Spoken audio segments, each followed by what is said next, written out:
All that seems to be on my mind is husband. I just wanna touch a onion. She just want a couple hundred. I got mad and changed the subject. Then I got drunk and said fuck it. This is for my hustling niggas. This is for my hustling bitches. Pull up with that Aquafina. Yellow bone, her name is Tina.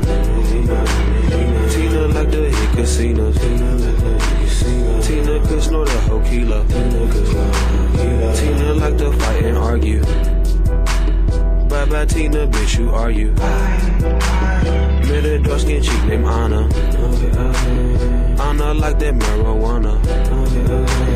Anna was from the Bahamas. At least that's what she said. I assume she's honest. I apologize, Your Honor. I just wanted me some money. You can't tell these niggas frontin'.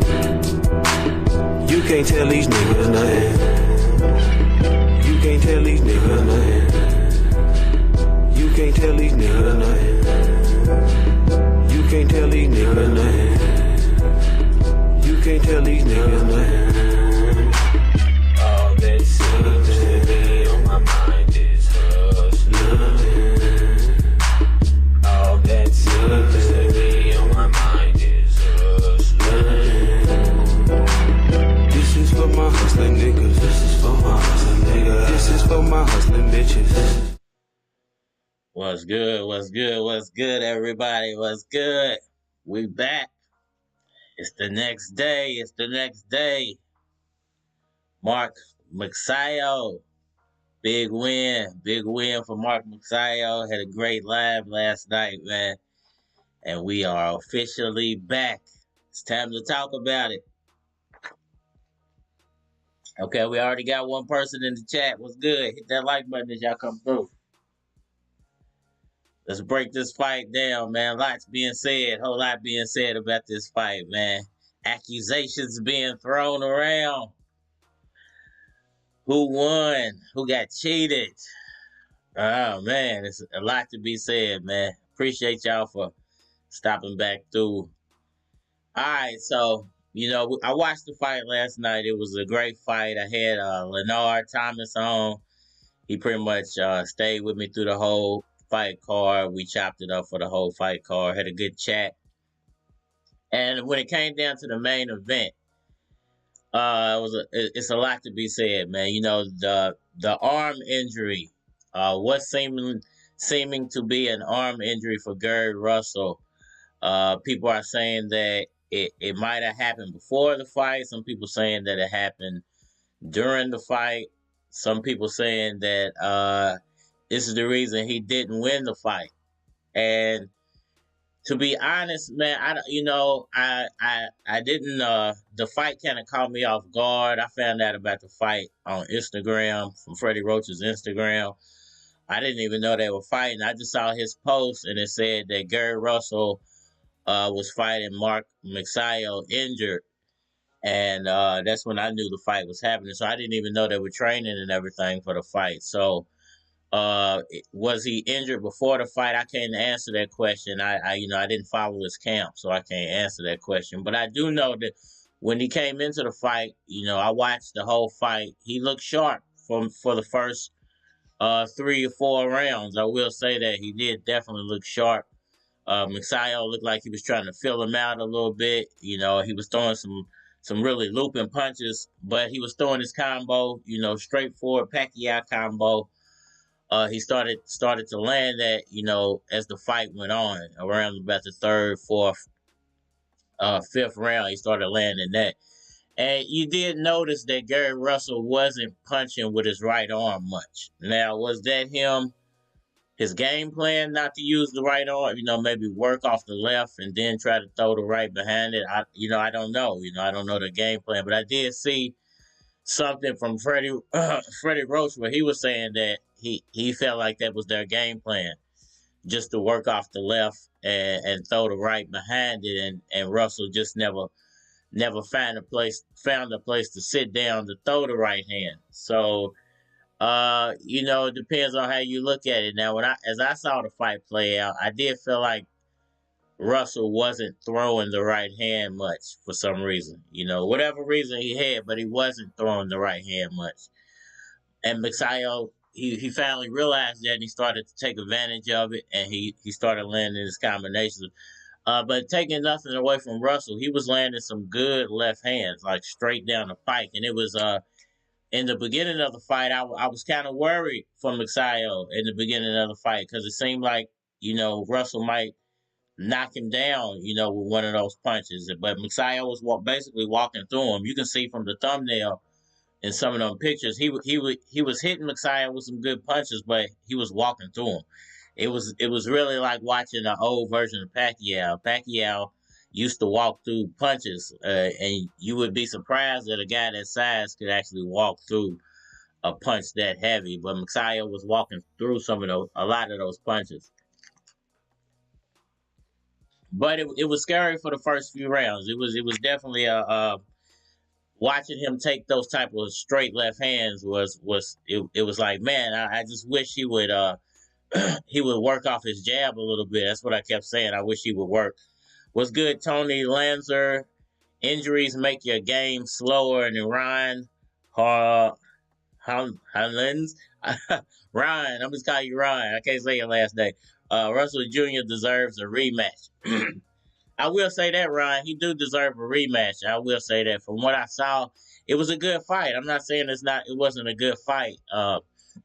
Russell gave it he gave it all he could give it. But, I think his best on that night just wasn't enough. And Magsayo took advantage of the fact that Gary Russell wasn't letting his right hand go. Now, was that game planning? Was that an injury? Or was that, just Magsayo? That's to be argued here. This is what we're here for. Appreciate them likes. Get them likes up, man, for me. Appreciate that. That's all I ask from y'all. Like, share, subscribe. Definitely. But that's to be said about Magsayo. Did Magsayo force him not to use that right hand because he felt Magsayo's power and he didn't want to let that right hand go and risk getting hurt? Pong, Jakars, Pong. I appreciate Poig. Appreciate that thumbs up, man. Appreciate that. But that might have been, because Magsayo started coming in, he started landing that Pacquiao combo and throwing that circle cut, and he was tagging Russell. So Russell might have felt his power early and was like, you know what, I can't let my right hand go. But there was a punch during the fight that you saw him that he threw with his right hand where you saw him wince in pain, and he might have knocked the shoulder out of place at that point. You never know. I'm the type of fight fan who says that injuries are real in boxing, and boxers get injured all the time. But one boxer doesn't stop the other boxer's injuries. We don't know what happened with Magsayo in camp. He never brought up any injuries during camp, but he might have been injured during camp as well. So Magsayo deserves all the credit for the win. Gary Russell, I think his long layoffs, and I said this before that I think I said it in the live yesterday, that long layoffs have destroyed a lot of people's career. Look what happened to Pacquiao. Look what happened to Porter. Look what happened. It was somebody else who took a long layoff and then came back. But it's been a few guys this year who and last year who because of what's going on in the world, they took a pause from boxing, and when they came back, they weren't as sharp as they normally are. And I think maybe that had an effect on Gary Russell last night. That him not being in the ring for such a long time. Thurman, yeah, that's what I'm thinking about, and he hasn't come back yet. So him not being in the ring for so long might be the reason his timing was off. His left hand timing was great, but his right hand timing, it just wasn't there. But the punch he did land on Magsayo when he went was a good punch. It was a heck of a punch, but Magsayo walked through it. Now that's what I'm saying. Was it Magsayo that made him go, you know what? I don't even want to throw this right hand no more because he's just walking through it anyway. and made him start sitting down on the left hand because that's his power hand. That might be that may well be the case. But it's to be argued. We can argue that. All right. So Ron says Magsayo said he disarmed Russell Jr. by hitting him on the front shoulder. Interesting. And you know what? In the beginning of the fight, he was throwing a lot of what looked like wild punches, but when they slowed it down on the replays, you can see Magsayo was doing it for a reason. Because I wanted them to, because what was happening was Magsayo would come in and he would throw that Pacquiao flurry, and the angle they were at, it was to Magsayo's back, so you really couldn't see where the punches was going. But what you could see was Gary Russell cocking back and tagging him with the left hand. But when they slowed it down on the replay and showed the other angle on the replay, you could see Russell hitting him. You could see Magsayo throwing that combo and hitting his arms and catching his body, to where when they were showing the backside view, you couldn't really see that. So I think a lot of those coming forward Pacquiao style punches was hurting Russell early on in the fight, and you really couldn't see that from the angle that they were using.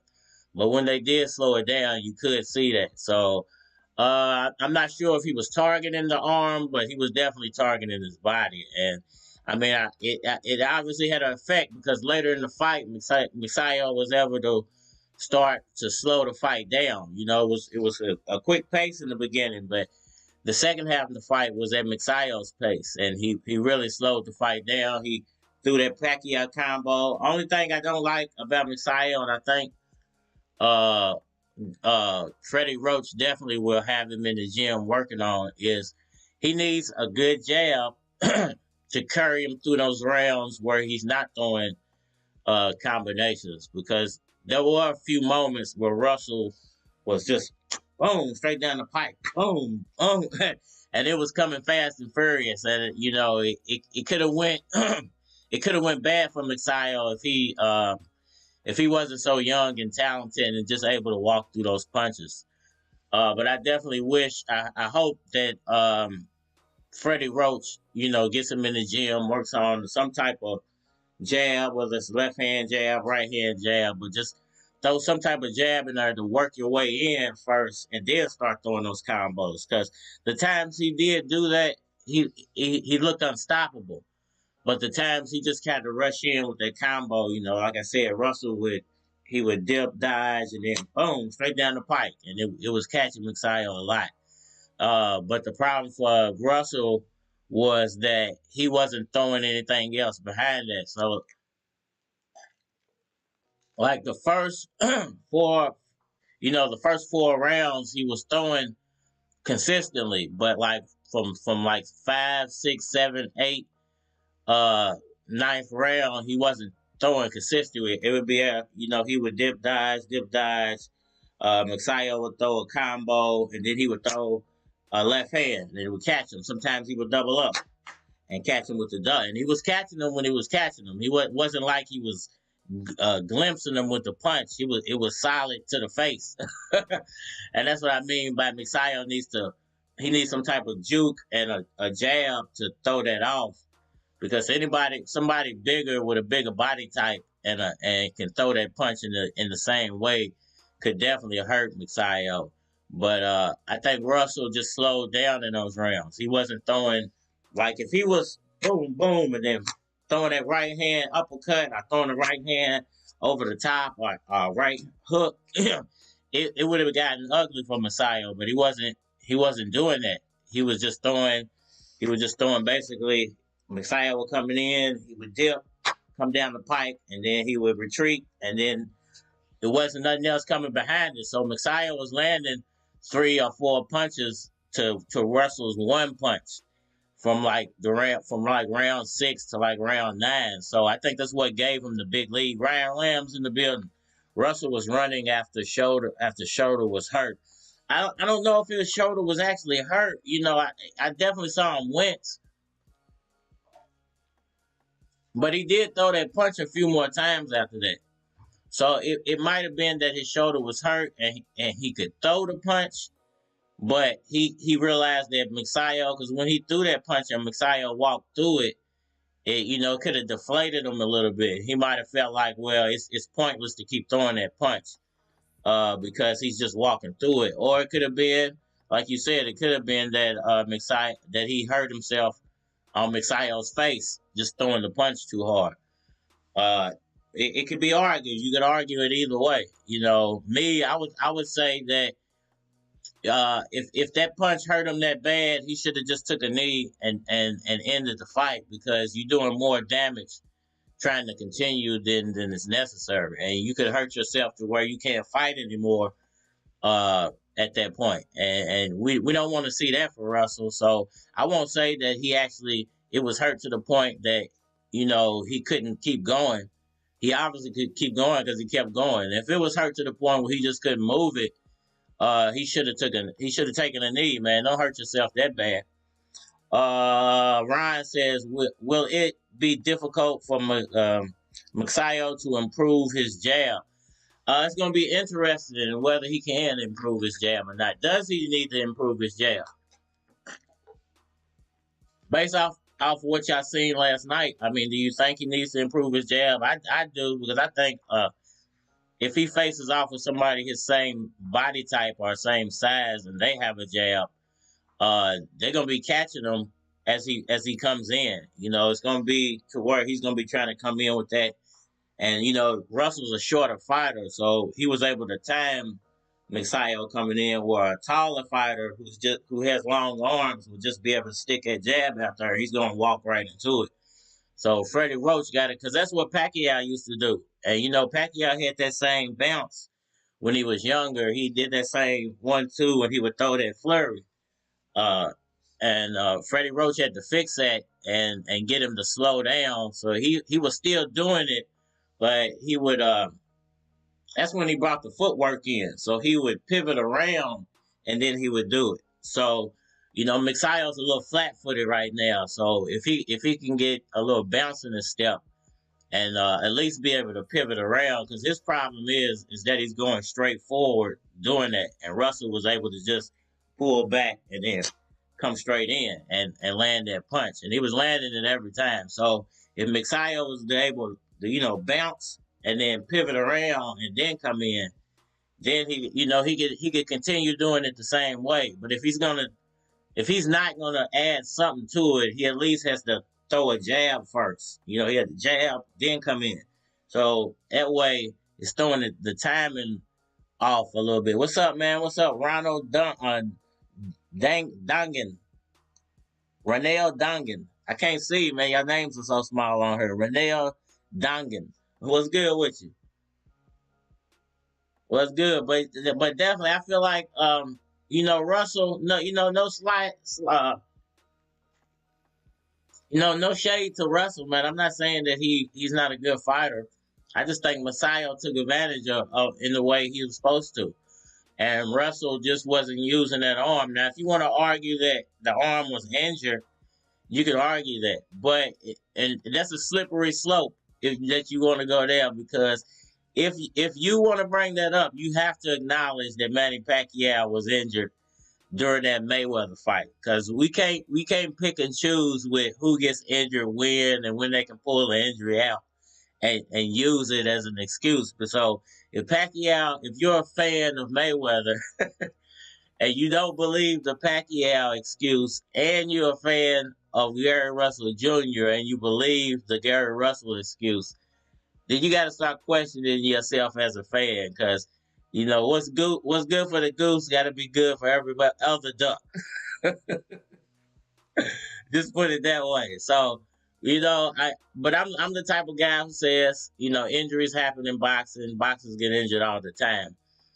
He might well be injured, but he fought through it, and the fact that he fought through it shows he could have won the fight, and he still could have won that fight. So it wasn't like he was out there just one arm running around the ring trying not to get hit. He was firing back at a rapid rate, and was tagging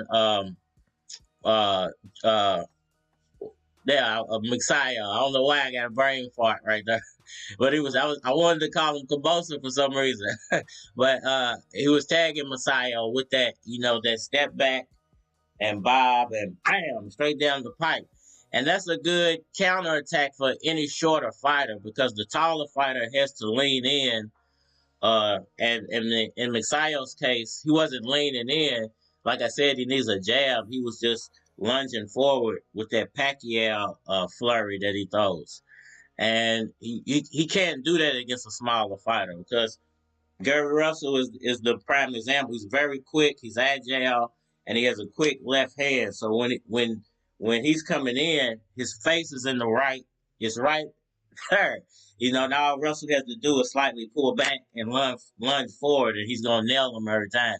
And he was doing that, and it was quick, and it was to the point. The problem that Russell was having is that's all he was doing. Now, if he was doing, and then it would have been not lights out for Magsayo, but he wasn't throwing anything else with it.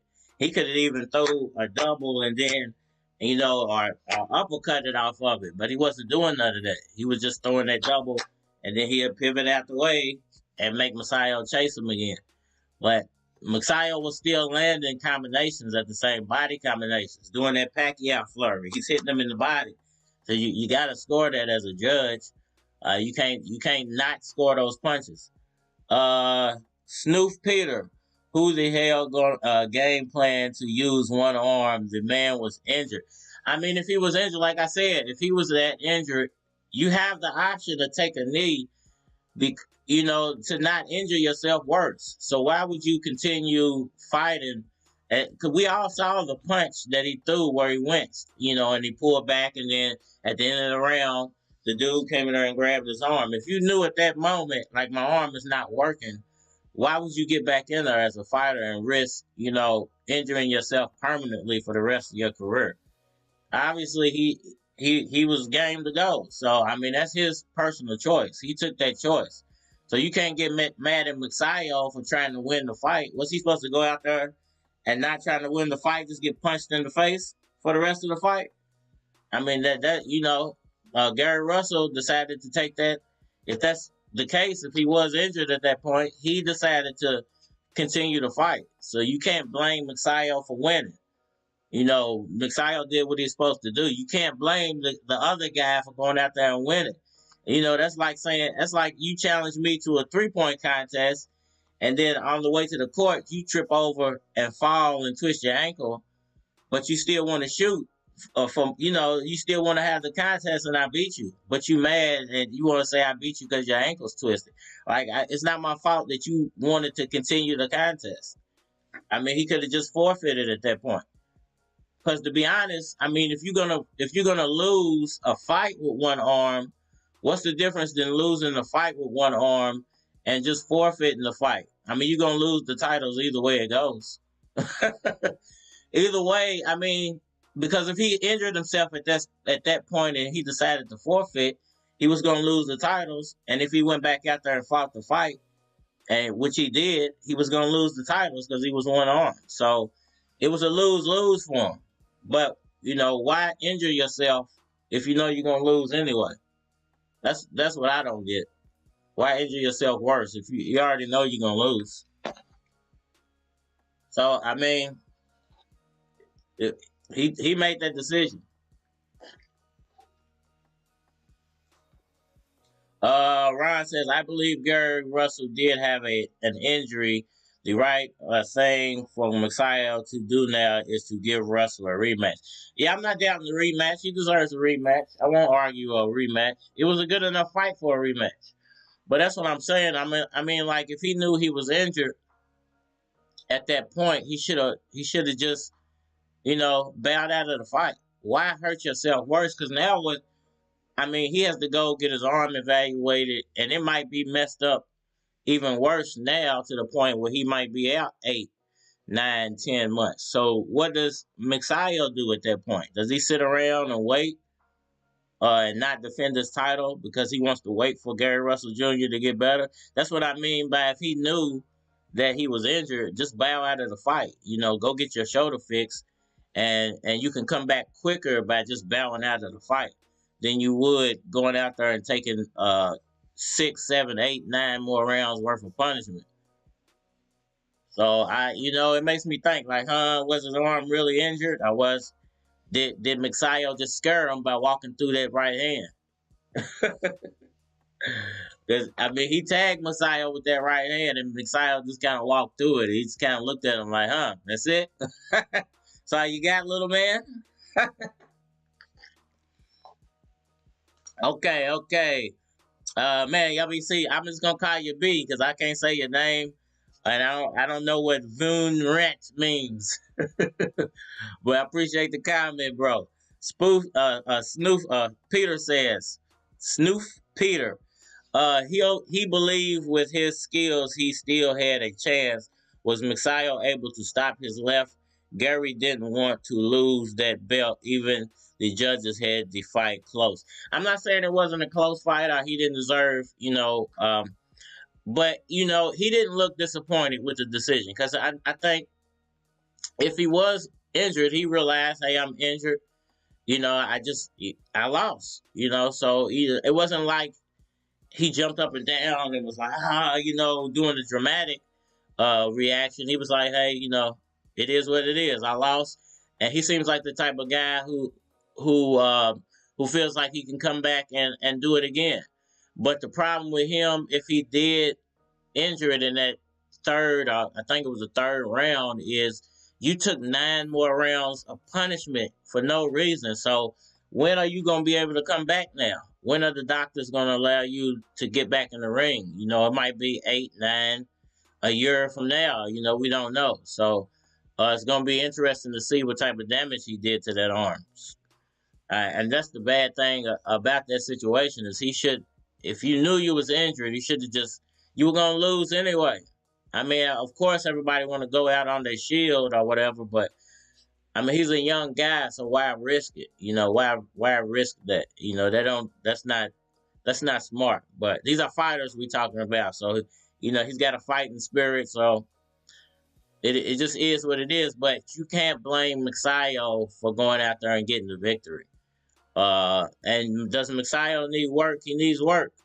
But Magsayo is good, and he deserved the win. He got his victory, so you can't hate him for that. Definitely can't hate Magsayo for that. Where does Magsayo go from here? Because the question now is when can Gary Russell come back? Is it because Pacquiao shoulder injury? How long did it take? He fought Mayweather. He got the shoulder surgery. I think he was out as I recall, he was out almost a year.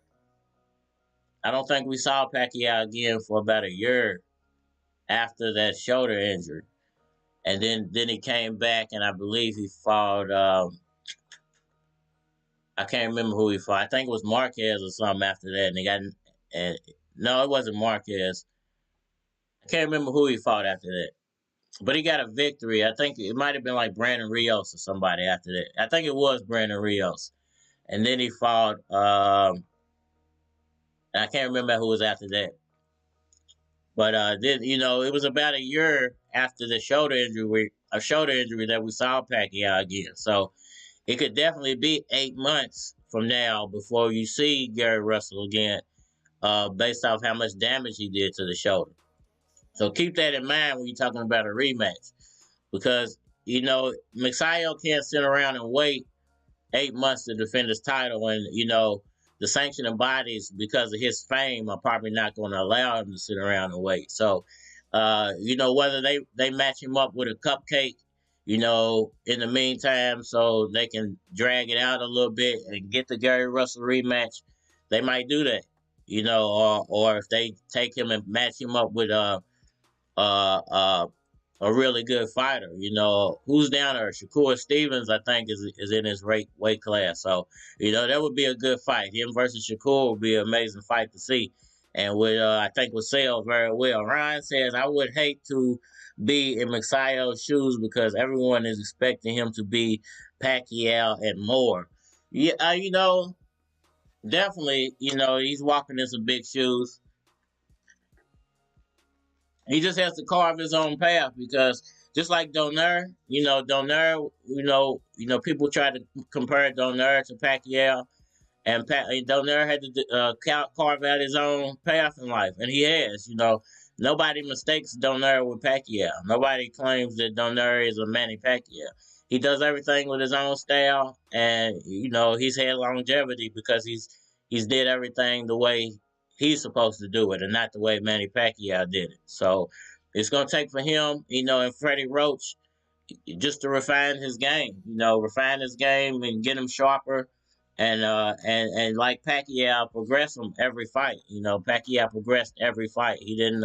There was no point to where when Roach got him that Pacquiao took a step back until he started getting later in his career, when the Mayweathers of the world started coming around, and the Marquez situations and the Horns started coming around. But from the time Roach got him to the time Pacquiao ran into like Mayweather and all that stuff, he had him rolling, and he had progressed him every fight. So I expect Magsayo to progress every fight from now on. I don't think he's going to regress in any way. I'm interested to see what direction they take him in, because he's a big body type, and I wonder how long he's actually going to be at 125 or 120. They might move him up pretty quick. His frame is able his frame is able to take weight, so it might not take long for them to move him to 130, 135. So gonna be interesting to see. But I think they gotta keep building him up. Maybe 1 or 2 more fights. So maybe next year he moves to 130. What will that be enough time to see Gary Russell in the rematch? That's gonna be the question. How long does it take for Gary Russell to actually come back? Y'all watch this video. I put together a little video, man, for y'all. Y'all go ahead and check this out, man. It was a great fight. I definitely think that Gary Russell is a good competitor and a good fighter. But I think Mark Magsayo, he's the truth, man. I think he's the future. But it's really going to depend on how he like I said, how they build him up. What did I put this thing at? Let me see. Okay, here it goes. I forgot to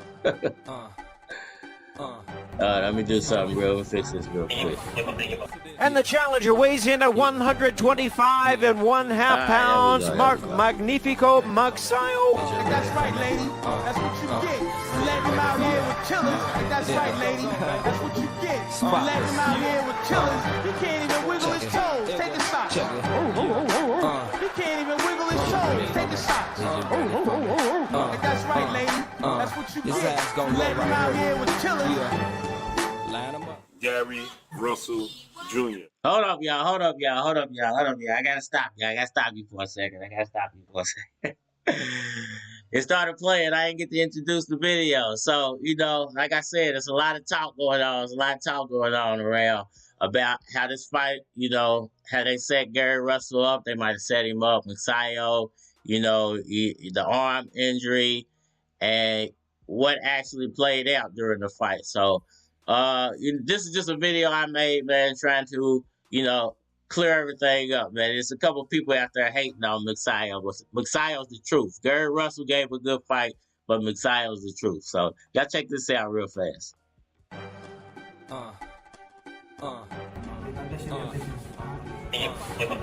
And the challenger weighs in at 125 and 1/2 pounds. Mark Magnifico Magsayo. That's right, lady. That's what you get. Let him out here with killers. That's right, lady.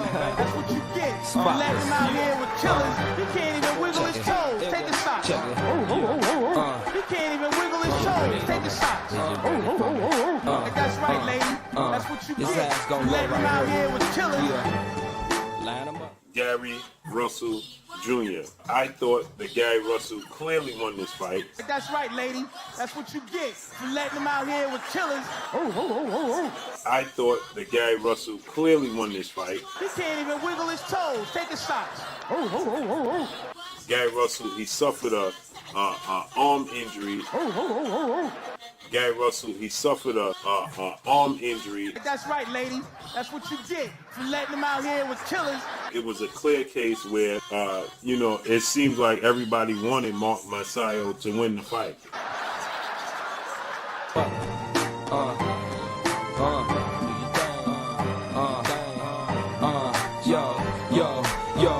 I pull up in a throwback car, gray 7-8 with the top that's hard. I'm finna paint it back, send it on black tires. Fuck a backseat, it got its own backyard. Niggas act hard, try to put a Mac card. Stunt in front of they dame, they playing back far. Cause they get their ass kicked in front of their chick.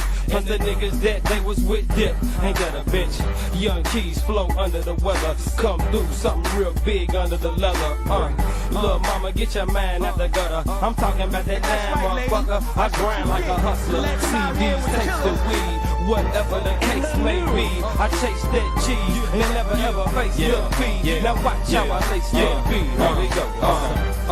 Niggas know what's up. Sick flow, sick beats, finna blow what's up.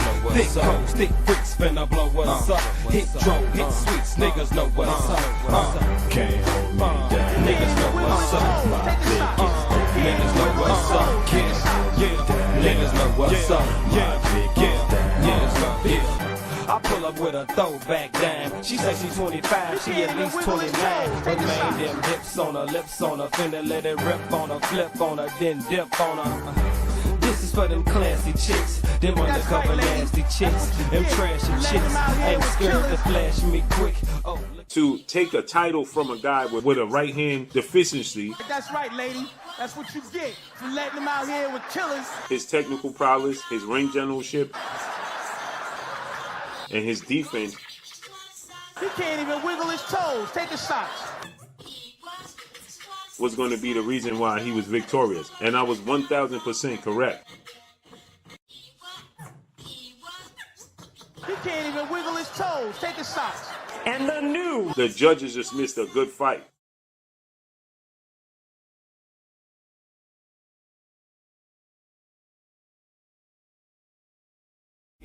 She thick, I can't let you pass me, miss. Off the chain, young keys spitting hot flows off the brain. Holla at me when you're ready to get off the lanes and on some real shit. I'm the one you deal with, feel me? Run game like.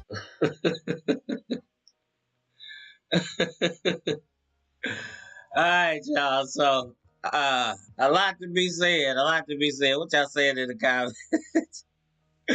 So, I mean, he said that, everybody wanted Magsayo to win.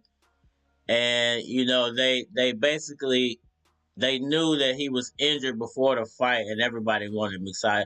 Listen, I think it was a good fight. And I think that if Gary Russell went into that fight knowing he was injured and knowing he couldn't punch back and injured his arm even worse, he should have just taken a knee, man. There's no way that you can blame Magsayo or fault Magsayo for doing what he's supposed to do. Magsayo went out there, did exactly what he was supposed to do. For anybody to be mad, I claim that he's cheating. Like, he didn't do anything against any rule in the boxing ring. He threw punches and he won. Based off of punches landed. It was up to Gary Russell to throw more punches at that point, and he didn't throw enough punches in the later rounds of the fight to actually win the fight. And I think if you feel like because he's more of a technical fighter that and he wasn't able to use both arms, and that's the I mean, what do you expect? What do you want them to do? Give him the title based off his injury? I mean, they can't award him the title based off the fact that he was injured. Obviously, there was something wrong. There had to be a reason he wasn't firing that right hand off, because there were plenty of opportunities for him to. But I mean, give Gary Russell more credit by saying that he was a warrior. He battled through it. He fought through it, and he lost with dignity. He lost with pride. He lost on his shield. He lost like a fighter's supposed to. If you can't perform to your best of your abilities, you just got to take the L, come back stronger, and try it again. Hopefully he gets his rematch. He does deserve a rematch. Let's not argue that he don't deserve a rematch. But he can't expect Magsayo not to go in there and do what he's supposed to do, and he can't expect Magsayo to wait for him until he's ready and not fight. You know, Magsayo has to defend his titles now, his title now. So you know, it just is what it is. You know, shouts out to Gary Russell though. Ron says I would hate to be. Okay, I read that one. Avenger, what's that say? Alvar Gazzato. I can't believe Russell injured. Ron says that's how Magsayo won. He was using a voodoo doll of Gary Russell. You know what, man? I like Magsayo, man. He does what he's supposed to do, man. But like I said, the only thing I don't like is he's a little reckless with that Pacquiao combo that he throws. He just got to be. They need to either give him some footwork, or they got to teach him how to jab a little better, you know, and do that off work that off a jab or work that off some footwork. Other than that, you know, he's good. He's good for now. You know, he doesn't have to be perfect right now. I think his body, you know, the fact that he's a big body at 120, it helps him.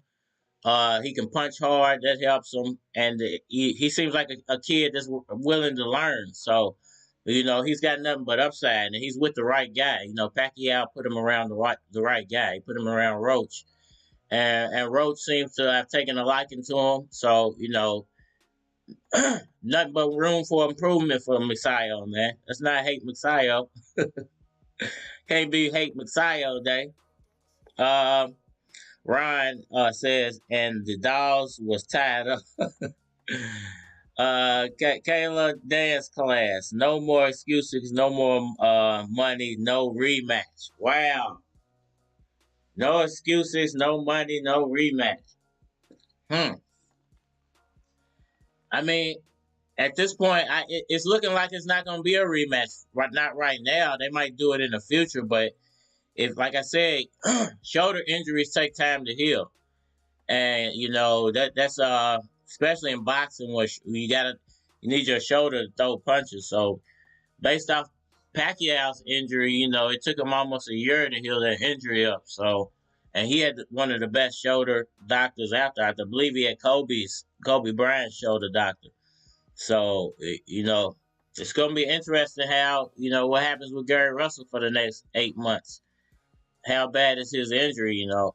Because I'm pretty sure it's gonna get put out there eventually. I think somebody said he tore something in his shoulder, so it might not get a Gary Russell rematch for a while. And if there is no rematch, you know, Magsayo has to shoot for the future. You know, he's got a lot of upside, man. You got to shoot for the future. And I think the one fight definitely that he needs to be focused on next, Kylie, I don't agree. Gary Russell definitely deserves a rematch, just like Pacquiao deserves a rematch with Mayweather. And that's the thing, man. I do agree that he deserves a rematch. I don't feel like that his performance was so bad he don't deserve a rematch, but you know, it could be the same situation in the rematch, or you could see a even better fight than what you got last night. So I do feel like he deserves a rematch, and I you know, I'm always gonna be salty that Mayweather didn't give Pacquiao a rematch. So you know, I don't see why not. The only thing is timing, you know, because there's not a lot of fights. Like big name fights at 120 for Magsayo to take. So if Magsayo ends up having to defend his title while Russell heals up, then you know I think there's really only one fight out there Magsayo would be focused on, and that would be Shakur Stevens, trying to get Shakur because he's such a big name. I think that's where he needs to try to get that fight and probably move up and weight because there's not really too many other superstar names at 120. I think there are a few others that I'm forgetting. If y'all know of any, put them in the chat. Who else he could match up with at 120, 125? That are superstar names, like that would make them some money. Because I think that's their be their next big thing with Magsayo is trying to make him profitable. He's with Knuckles. He's with MP Promotions. He's with Freddie Roach. So he got a lot of fame off that fight. It was a big fight for him. Gary Russell is a big enough name to where when you got an underdog beating you, it's almost like a George Kambosa type situation. The ripple effect's gonna be huge for Mark Magsayo. He's gonna get a lot of pats on the back, a lot of new fans, and he's already famous from what I heard on YouTube. He's gonna get an even bigger boost with the American crowd based off of that fight. So, but I definitely would like to see him and Shakur Stevens get it on. I think I would like to see what Shakur Stevens, his size versus Magsayo. What can he do with his size versus Magsayo, and how do they match up? And then after that, I just don't know where else he goes at 120, 125. I think then you got to move him up and start talking about trying to face him up with maybe Ryan Garcia to test the water at 135, at 130. Match him up with Ryan, and then try to match him up with maybe move him up if he beats Ryan, and try to get him in with a Vasil Lomachenko, or try to get him in with a Devin Haney, depending on how he does with George Kambosa, if they actually do fight. It's going to be interesting to see how they build him up. I want to see him move up in weight. I want to see him at 130. I want to see how he moves, because he could do a Pacquiao. He might not be able to do the full 8 divisions, but maybe he can go from 120 to 140, 147. Maybe he maxes out at 147. He's young, so he got plenty of room for improvement. It's not like he's not like he's doing this in his 30s. This is still a young guy, and he's and he's still really green to boxing. You can tell. You can tell he's real green to the sport of boxing. So when Freddie Roach does get him to focus and slow down and do things like a technical boxer, you might see some flashes of Pacquiao in him, because he already has that combo. He already has the power. Freddie Roach just has to teach him technique. He has to teach him how to slow down, how to throw punches at the right time, how to throw punches from different angles. If they get that angles in there with him, he's going to be a monster. He's going to be some real trouble for somebody in the boxing ring. If he adds angles to and footwork to his game, he's going to be a monster at 130, 120, 130, 135, perhaps 140. Josh Taylor's talking about going to welterweight. So, he can make a splash from 120 all the way up to 140, man. Ryan says, do you think it's possible to train a kid to become like Pacquiao with that style of fighting? No. Every boxer's one of a kind. But you can always teach, somebody how to do something better. So you're never going to get a Pacquiao again, but you can get a Pacquiao-like fighter, because they he doesn't really have Pacquiao hand speed, when it comes to combination punches. Now, he can throw punches quick, but Pacquiao could put punches together, and he was doing that as a young fighter, and he's not really like putting combinations together. Pacquiao already had a little bit of technical skill before he got to Roach. Because if you watch his old footage, he threw mostly his left hand, but he would throw. That was his power. He would throw them combinations, though. He would just all out combinations, and then throwing that big old power hand out there. And sometimes he would get caught trying to throw that power hand off those combos because he wore himself out throwing those combos, and then he'd come with that big punch. Sometimes he would get caught trying to throw that big punch. So Magsayo, they're similar in that way, but Pacquiao actually threw combos. It's weird to try to tell you what I'm saying without showing you the footage. But Pacquiao actually had combos. Magsayo's just going in there, because he's a big guy, so he's just a bully. He's just throwing bully punches, really. And they land for him, but he's not throwing them with a purpose. They're just bully punches to get you out of the way. And his real purpose of doing that is to throw that big old looping punch. I throw that circle cut. So he's just doing that to try to throw one of those punches. And when somebody teaches him how to, jab first, work your way in, jab in, and then bully, and then throw your combos. Because what's going to end up happening later is he's going to be able to put all that together to where he's jabbing in, and then coming with that, and and Freddie Roach is going to end up putting all that together at some point, But he's young. He's got to learn the technique, and if he can throw footwork in there with it, so imagine him jabbing in, jabbing in, stepping to the side, throwing that flurry, and then coming with that big old. That's where Freddie Roach comes in, because he has to take all of that and turn it into one fluid motion, and he's not there yet. Pacquiao wasn't there until he met Barrera and Morales. That's when he put it all together. That's when Freddie Roach had Pacquiao at his. That's when Pacquiao hit the next level, because he was putting it all together. It wasn't just the left hand anymore. It was the left hand, the right hand, the combos, the footwork, the angles, the power. It was all there, and he was overwhelming those guys. And they were their bodies were so small they couldn't take the punishment. They were warrior fighters, and they tried, but they couldn't take the punishment. So once Freddie Roach refines that, teaches him how to use that jab, he's going to be dangerous. Teaches him how to, work your way in off the jab. Work your way in, boom, boom.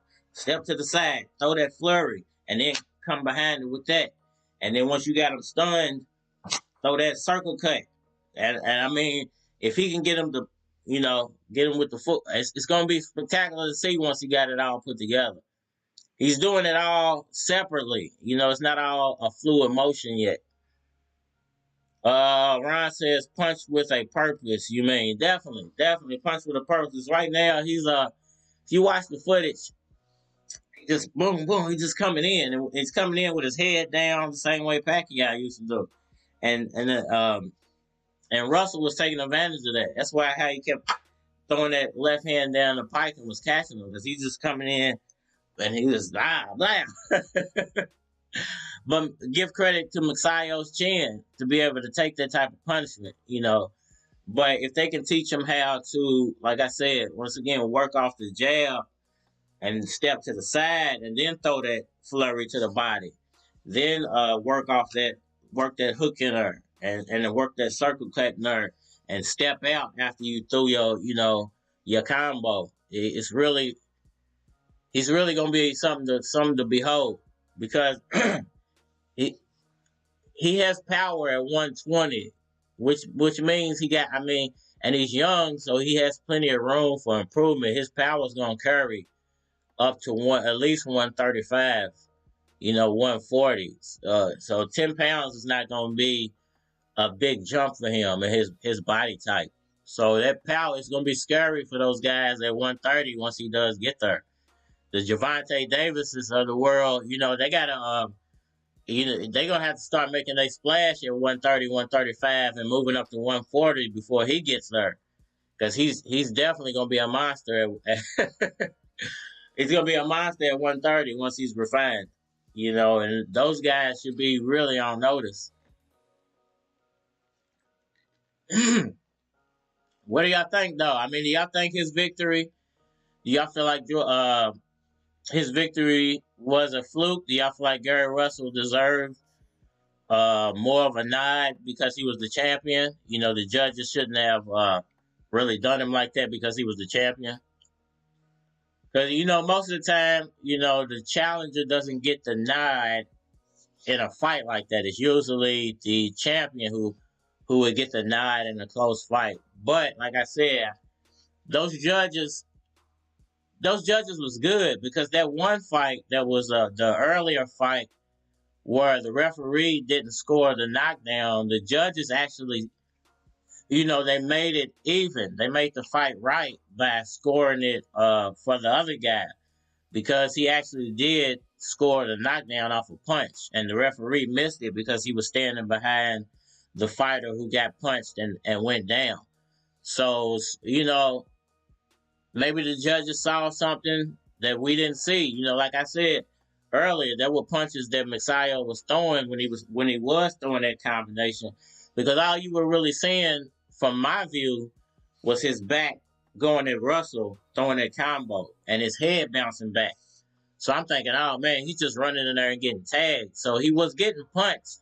But what I wasn't seeing when they flipped the angle around and played in a slow mo was he was actually landing a lot of those flurry punches. So, like I said, Russell was landing one punch, but that's one punch to 4 or 5 because Magsayo was landing a combo, constantly landing that combo. So the judges obviously saw that, and they were scoring it from Magsayo.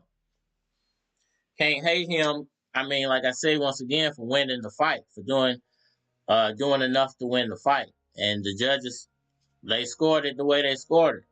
And now it's up to Gary Russell, you know, to make his comeback. And yeah, you know, the Gary Russell fans that's in here, you know, you gotta give your man more credit, man.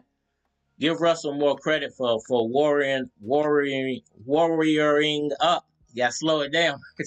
Say that 10 times fast. Warrioring up, you know, and actually, you know, going the whole 12 rounds with him, and actually going out on the shield, giving him a good fight, and not having no excuses. You know, he's a warrior, man. He deserves his credit for that, and I do feel like he deserves a rematch. I definitely think he deserves a rematch. I just don't feel like that should affect Magsayo's immediate future. If Russell can't give him an immediate rematch because of his shoulder injury, Magsayo should be free to go fight whoever. You know, he shouldn't have a guilty conscience about defending his title because, you know, Russell has an injury. He has to take his time off to heal up, and Magsayo got a future. He got a future. He got a bright future. You know, a lot of people are gonna want to invest in Magsayo off that fight. And you got you have the build now of Team Pacquiao, and George Kambosa being, you know, a Pacquiao protege, and now you got the actual Pacquiao protege coming out and having an amazing fight with Gary Russell. And you know what would be even more amazing, if they can somehow, and you know, this would be for Pacquiao, you know, if he want to make some side money and not have to get back into a boxing ring, if he could put on a show in the Philippines and feature, you know, Donaire and Magsayo and George Kambosa all on the same card, then man, what type of, you know, that would be $1 million fight card right there. If he can get those three all on the same card and do it under Pacquiao Promotions, that would be awesome for him. You know, that would be awesome and a build for his promotional company, and a build for the future of Pacquiao Promotions, because he has ties to Donaire. You know, they're countrymen. Magsayo is his fighter. You know, and George Kambosa is his former sparring partner and protege, so he definitely has the ties to make that, to actually make that happen. So it would be interesting to see if he can pull that off. If he could even just get 2 of those guys on the same card, if he can just pull it off to where he can have 2 of those fighters on the same card, because Donaire and Magsayo will be easy for him to get on the same card over in the Philippines. And George Kambosa, I don't know who exactly he signed with, but has good ties with Pacquiao. So I don't see why that would be a problem for him to get him on now. Money, George Kambosa is worth a lot more money now, so money might be the thing. But they're friends, and they might be able to work something out with each other. But imagine Pacquiao Promotions putting on a fight card featuring Donaire, Magsayo, and George Kambosa. How exciting would that be for Pacquiao fans? And even like I said, even if he could just get 2 out of the 3 and maybe do some type of exhibition fight on the undercard himself, just to sell it even more, over in the Philippines. That could be something that will push his campaign over, his run over in the Philippines, maybe over the top. I know he's definitely looking for anything, to push him over the top over there. And, that might be the one thing that actually gets him over the hump. I know a lot of people are not exactly rolling with him, but that could be something exciting for the people of the Philippines. If he can pull that off somehow, just getting those 2 guys on the same card. And then, like I said, I'm always excited for Pacquiao potentially getting back in the boxing ring. So, and if he can put himself on the undercard with some type of exhibition fight, maybe he does the Conor McGregor fight. Maybe he actually does the Conor McGregor exhibition. Still, McGregor has made has got a rebirth. He looks good now. He's big, bulked up. What would y'all think about Conor McGregor and Pacquiao doing an exhibition? And Magsayo and Donaire and possibly even Kambosa being on the undercard of that. That would be a mega event and super duper free publicity for his run over there, man. So he might want to think that out, put that on the table for us Pacquiao fans.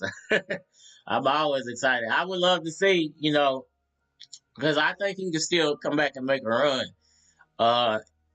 If Crawford and Spence can work it out after the Ugas fight for the end of the year, and they actually fight each other and fight it out, and we get one unified champion, I would love to see Pacquiao come back and challenge that champion. I would just love this. I would love and let that be his last final fight.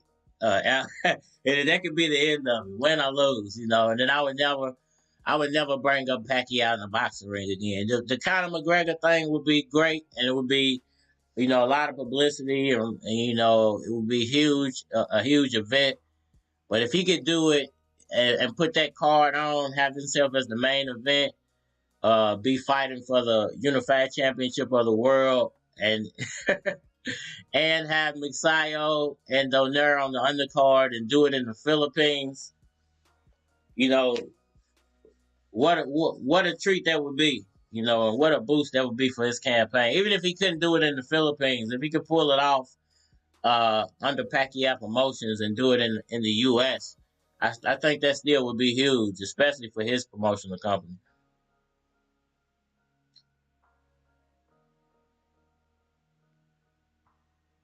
Definitely appreciate everybody for coming through, man. Hit that like button for me, man. Hit that like button for me. If you ain't, subscribe. Man, it's been about an hour. I'm gonna let y'all watch this video for the people who ain't seen it yet, man. I gotta take a little break. So y'all check this out. Shouts out to Mark Magsayo, man. Big win last night. We had a heck of a live last night, and I appreciate everybody who came through. So y'all enjoy this for me and your boy Mark Magsayo.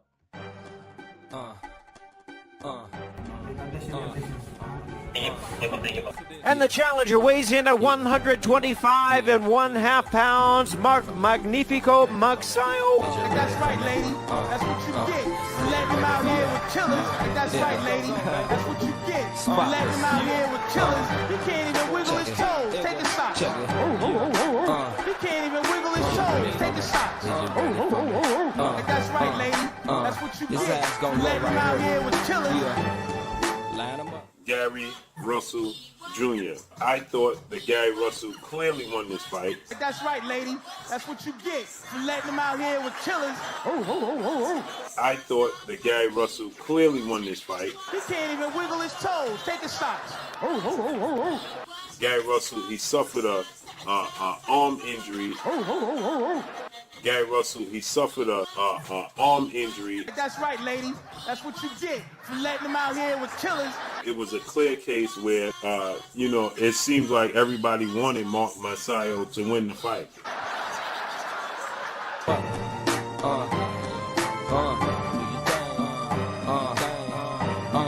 Yo.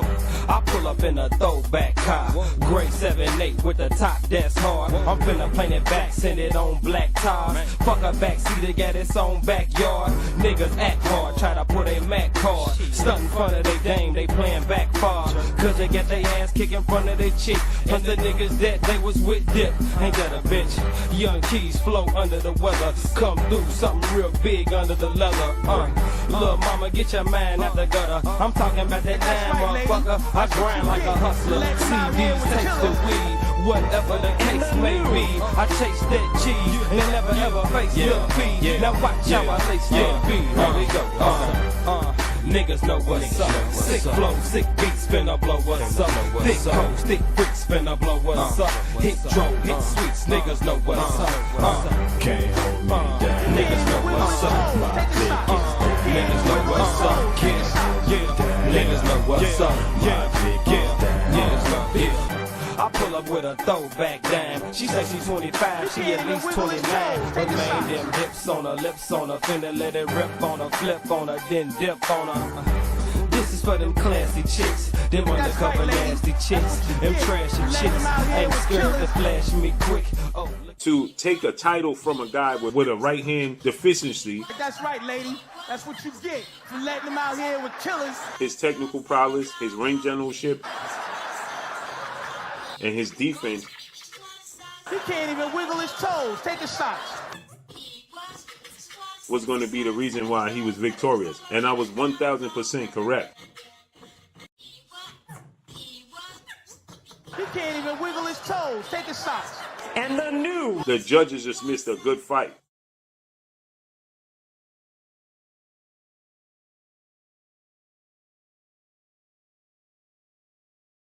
She thick, I can't let you pass me, miss. Off the chain, young keys spitting hot flows off the brain. Holla at me when you're ready to get off the lanes and on some real shit. I'm the one you deal with, feel me? Run game like. Yo, the excitement is real. The happiness is real. Mark Magsayo, big fight last night, man. And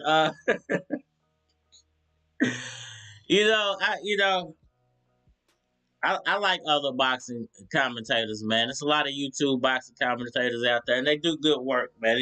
It's all in good fun, man. I'm not hating on nobody or nothing. It's all in good fun. But for somebody to say that that he went into the fight with a deficiency, like, I mean, if you knew that you were injured going into a fight, you can't blame the other guy for winning the fight. Like, you knew you were injured. Like, you can't put an asterisk on what Magsayo accomplished because you was injured. You're the one who decided to fight injured. You didn't have to accept the fight. You didn't have to, when you did throw the punch and wince, because of the punch, you could have went down and just took the 10 count. And walked away and went and got your surgery, because at the end of the day, if you're gonna complain after the fight, it makes you look bad if you complain after the fight, because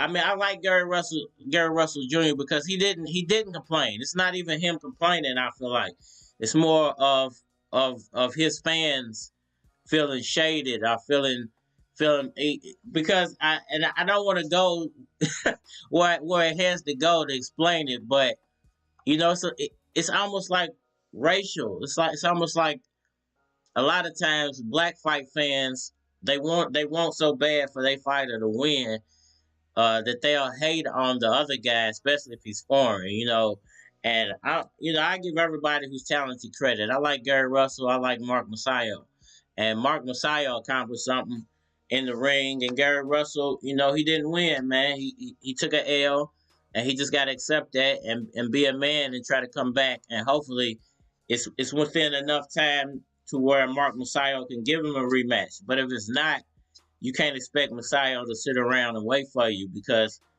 his future is bright. And you decided to continue a fight where you were injured and damage yourself even worse. So it's not on now Magsayo to sit around and wait for you to come back and give you a rematch. He has to go do what he has to do now as a champion, defend his belt, and perhaps even move on to greener pastures at 130, which I wouldn't be mad at him if he moved up. I wouldn't be mad at him if he immediately moved up, because the Shakur Stevens fight would be a good fight as a fan. I would like to see it, but it probably wouldn't make him a lot of money. Now, if he was to immediately move up and go challenge the winner of Vasil Lomachenko, Gervonta Davis, if that fight actually happens, now you're talking about some real money. Then he could really start making some real money at that point. So I don't think the money for him is even at 125. He obviously can compete with those guys. I think now it's on Freddie Roach to make him a better fighter.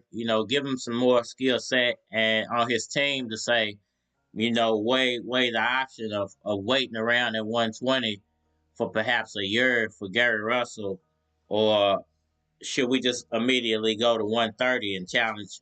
Or potentially, I think what would even be a bigger fight, and I don't think Ryan Garcia has a fight signed yet. If he could potentially fight Ryan Garcia at 130. And I think that would be a great introduction for Mark Magsayo into the new weight class, into the 130s, because Ryan Garcia is very famous. Mark Magsayo, he's got a YouTube following. I think he's got like 200-something thousand followers.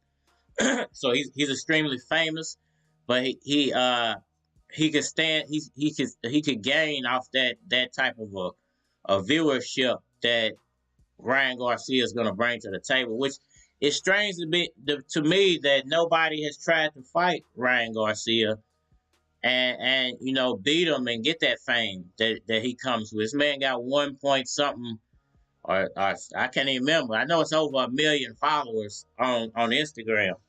So he has one of the biggest followings as a boxer on Instagram.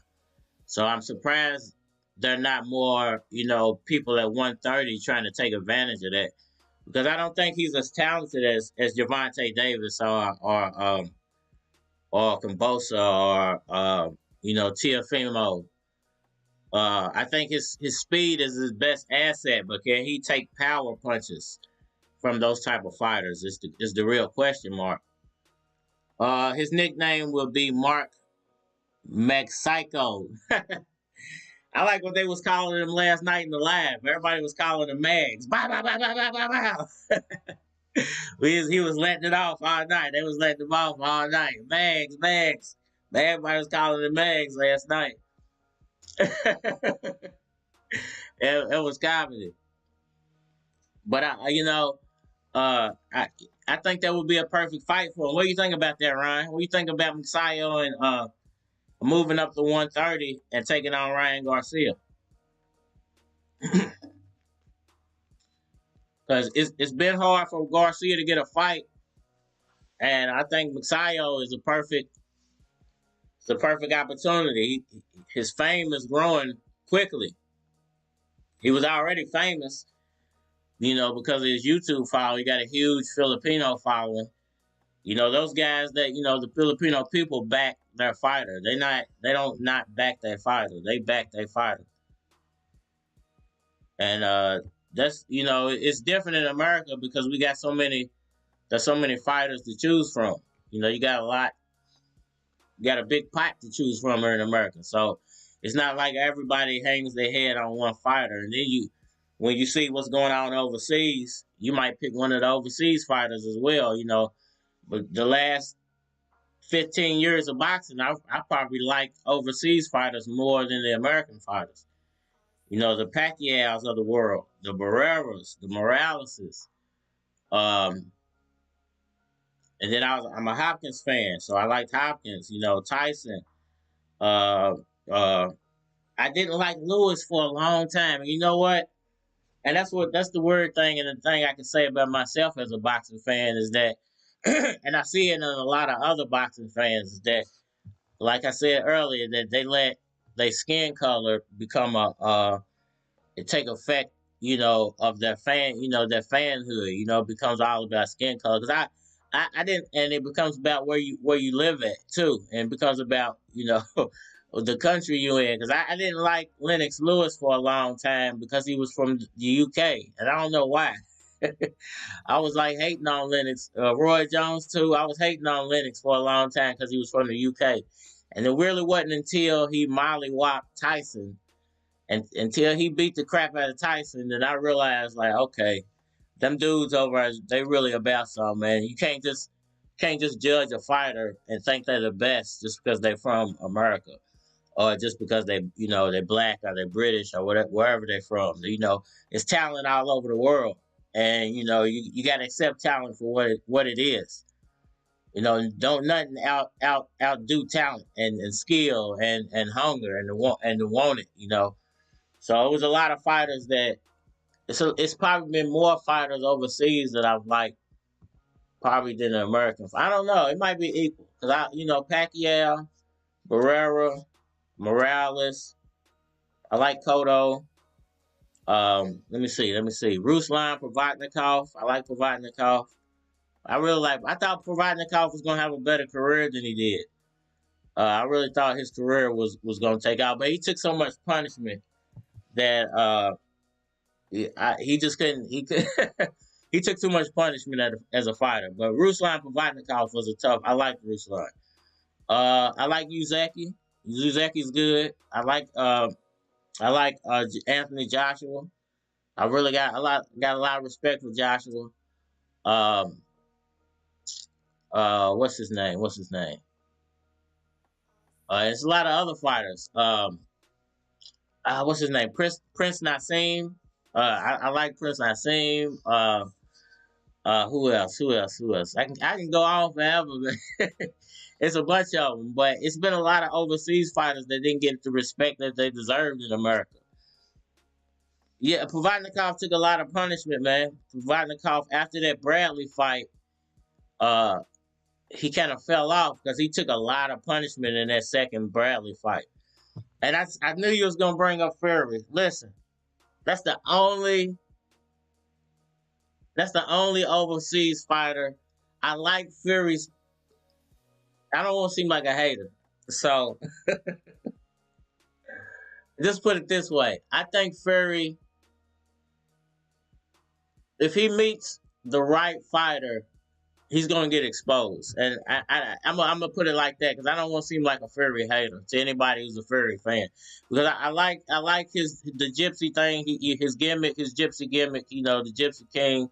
I do like that, and I like what he does for his people. I just think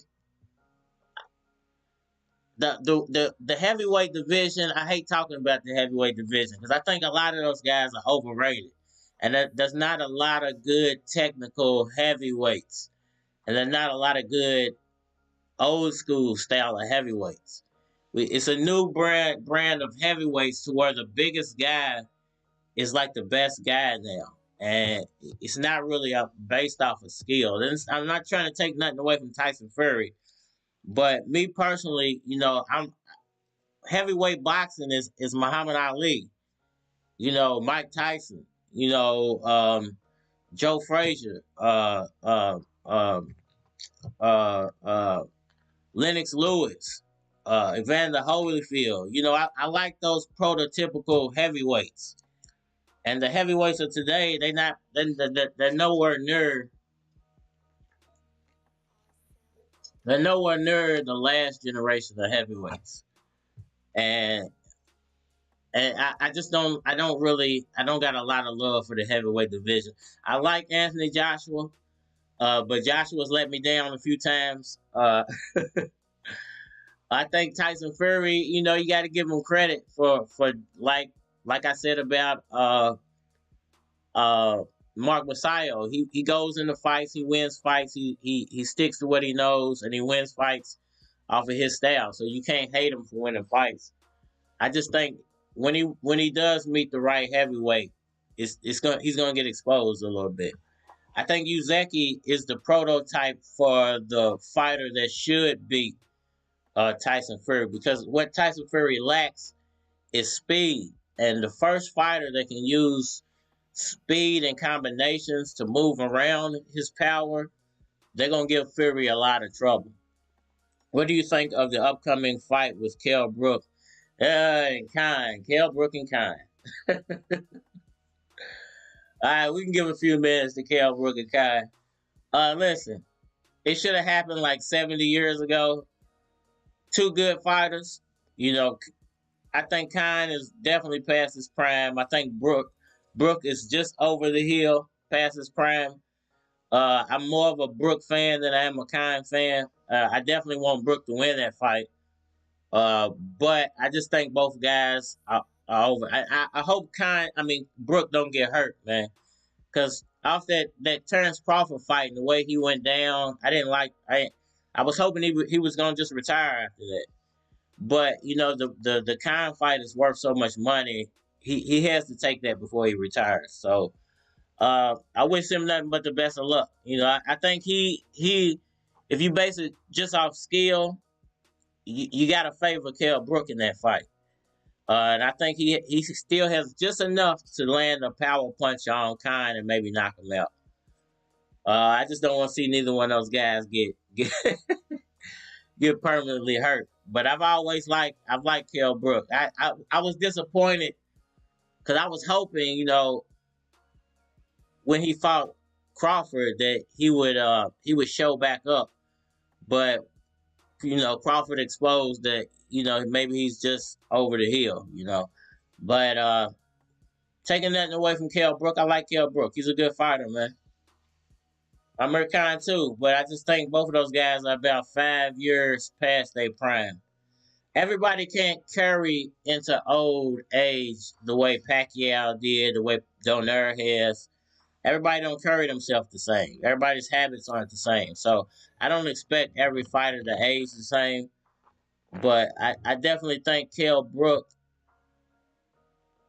I think out of those two fighters, Brook has a little bit more left in the tank.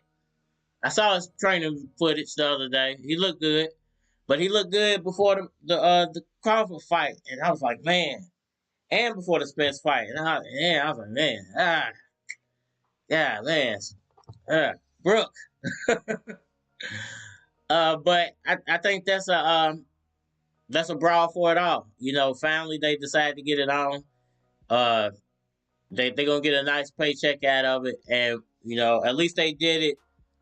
And hopefully it's their last fight. It'll be both of their retirement fights, so they can throw it all on the line in that fight.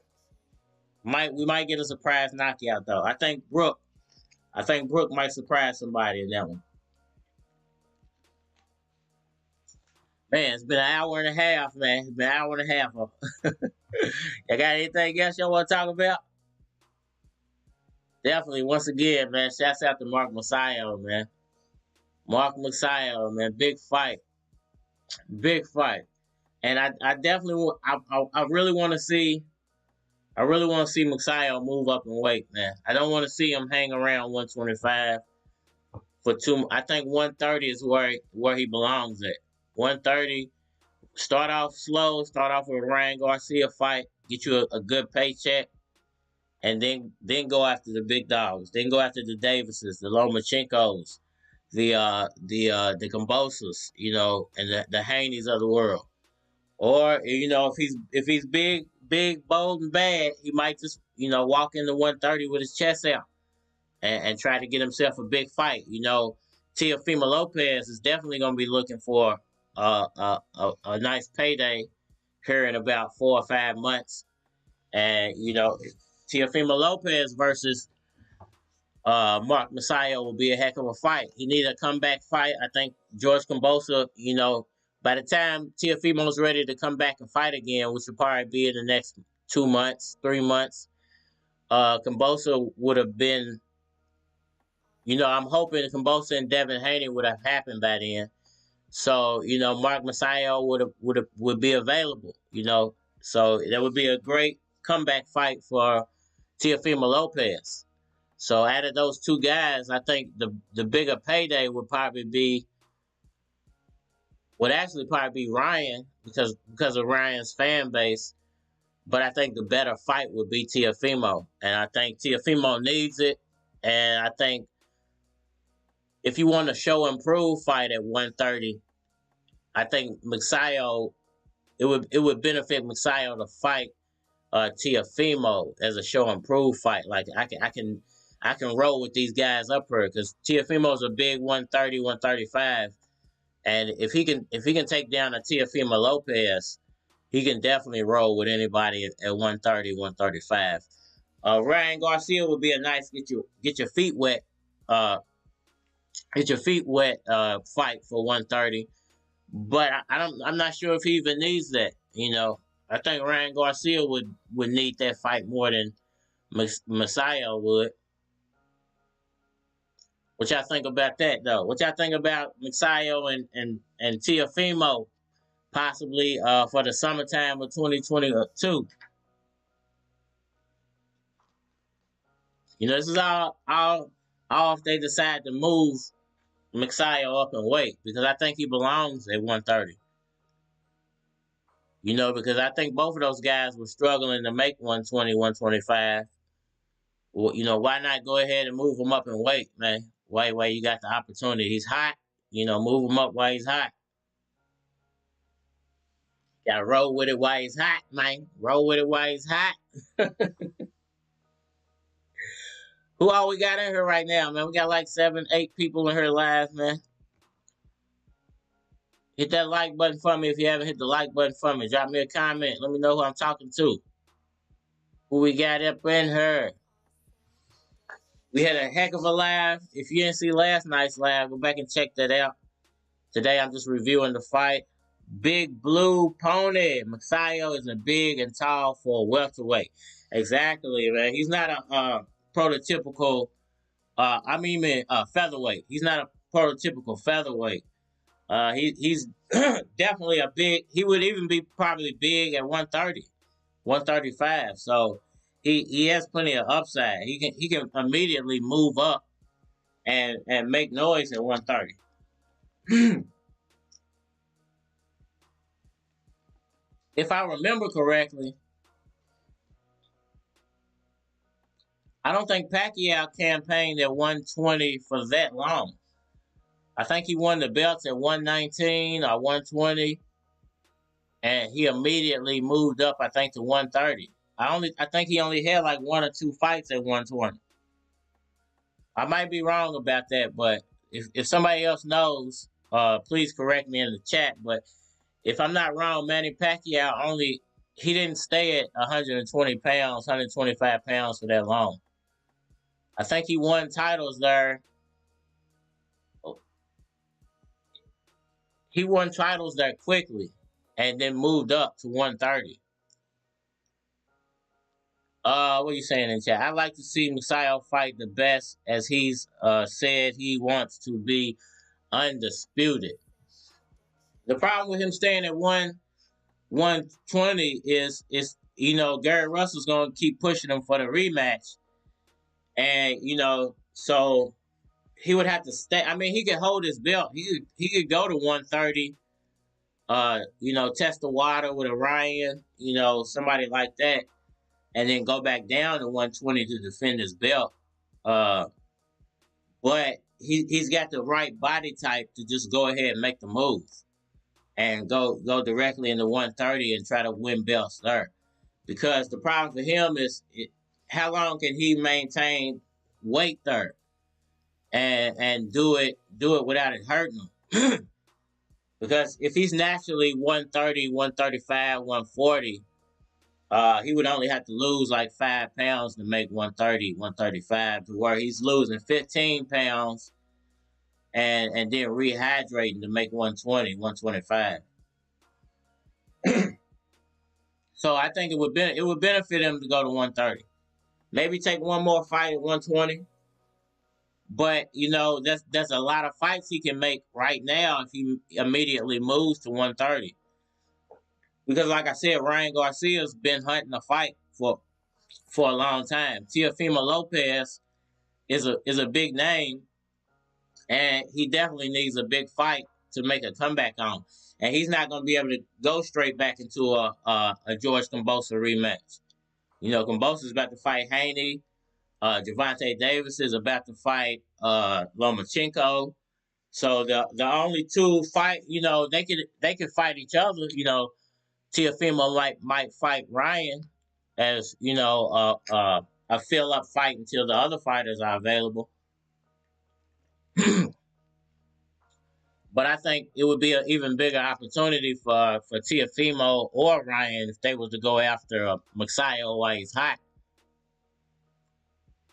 And I think it benefits Magsayo to go. You're hot right now. Why hang around 120 when all the money's at 130? Because I don't see the money being at 120.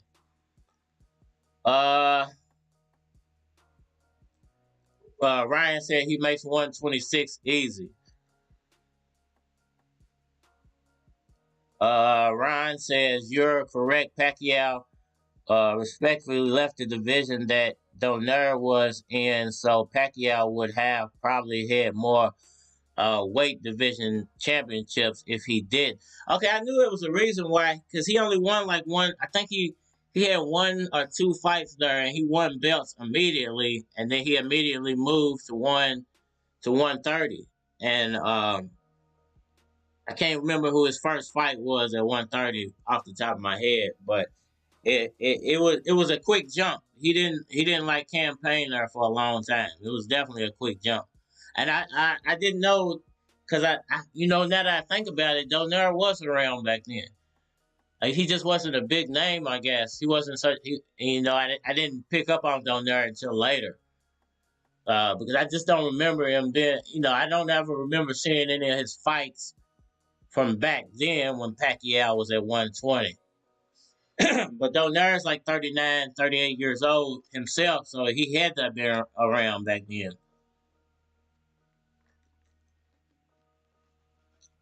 It's crazy because I'm just now actually, within the past probably 3 or 4 years, picking up on Donaire. Just, getting deeper into doing YouTube and running into Pacquiao fans. They were the ones telling me about Donaire.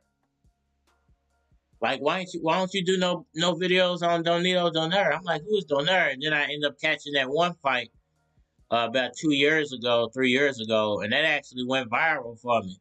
I think that fight it still gets views to this day.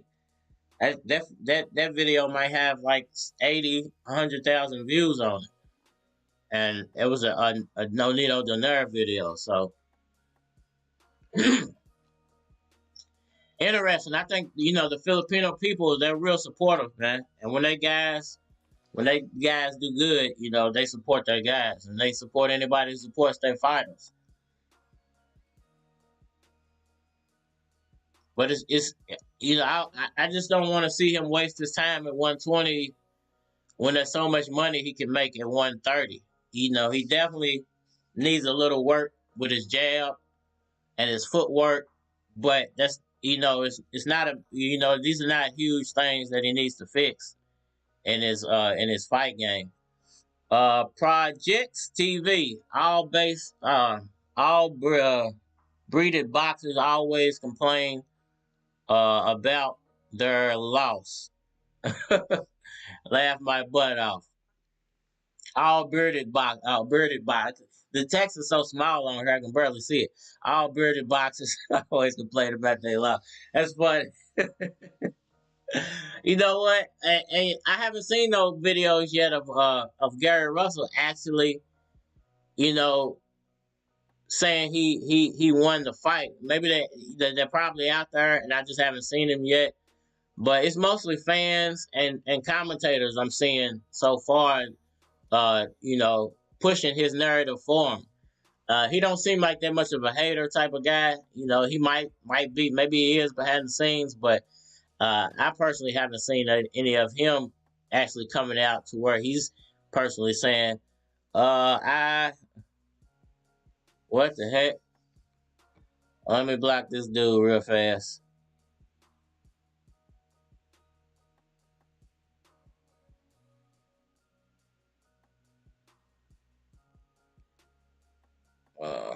Righty, hold on, y'all. Let me block this dude.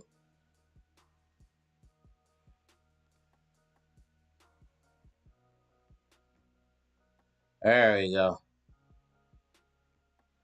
Yeah, to get him up out of here, man. My fault, y'all. He came out of nowhere. Yeah, I got him. I got him up out. He came out of nowhere. I saw the name. I'm like, what, man? That's my first one of them I've ever ran into on the live. I see it a lot in other people's lives, but I've never personally ran into one of the weirdos on live yet. That's the first one, so I got him up out of here quick. It made me forget what I was saying, man.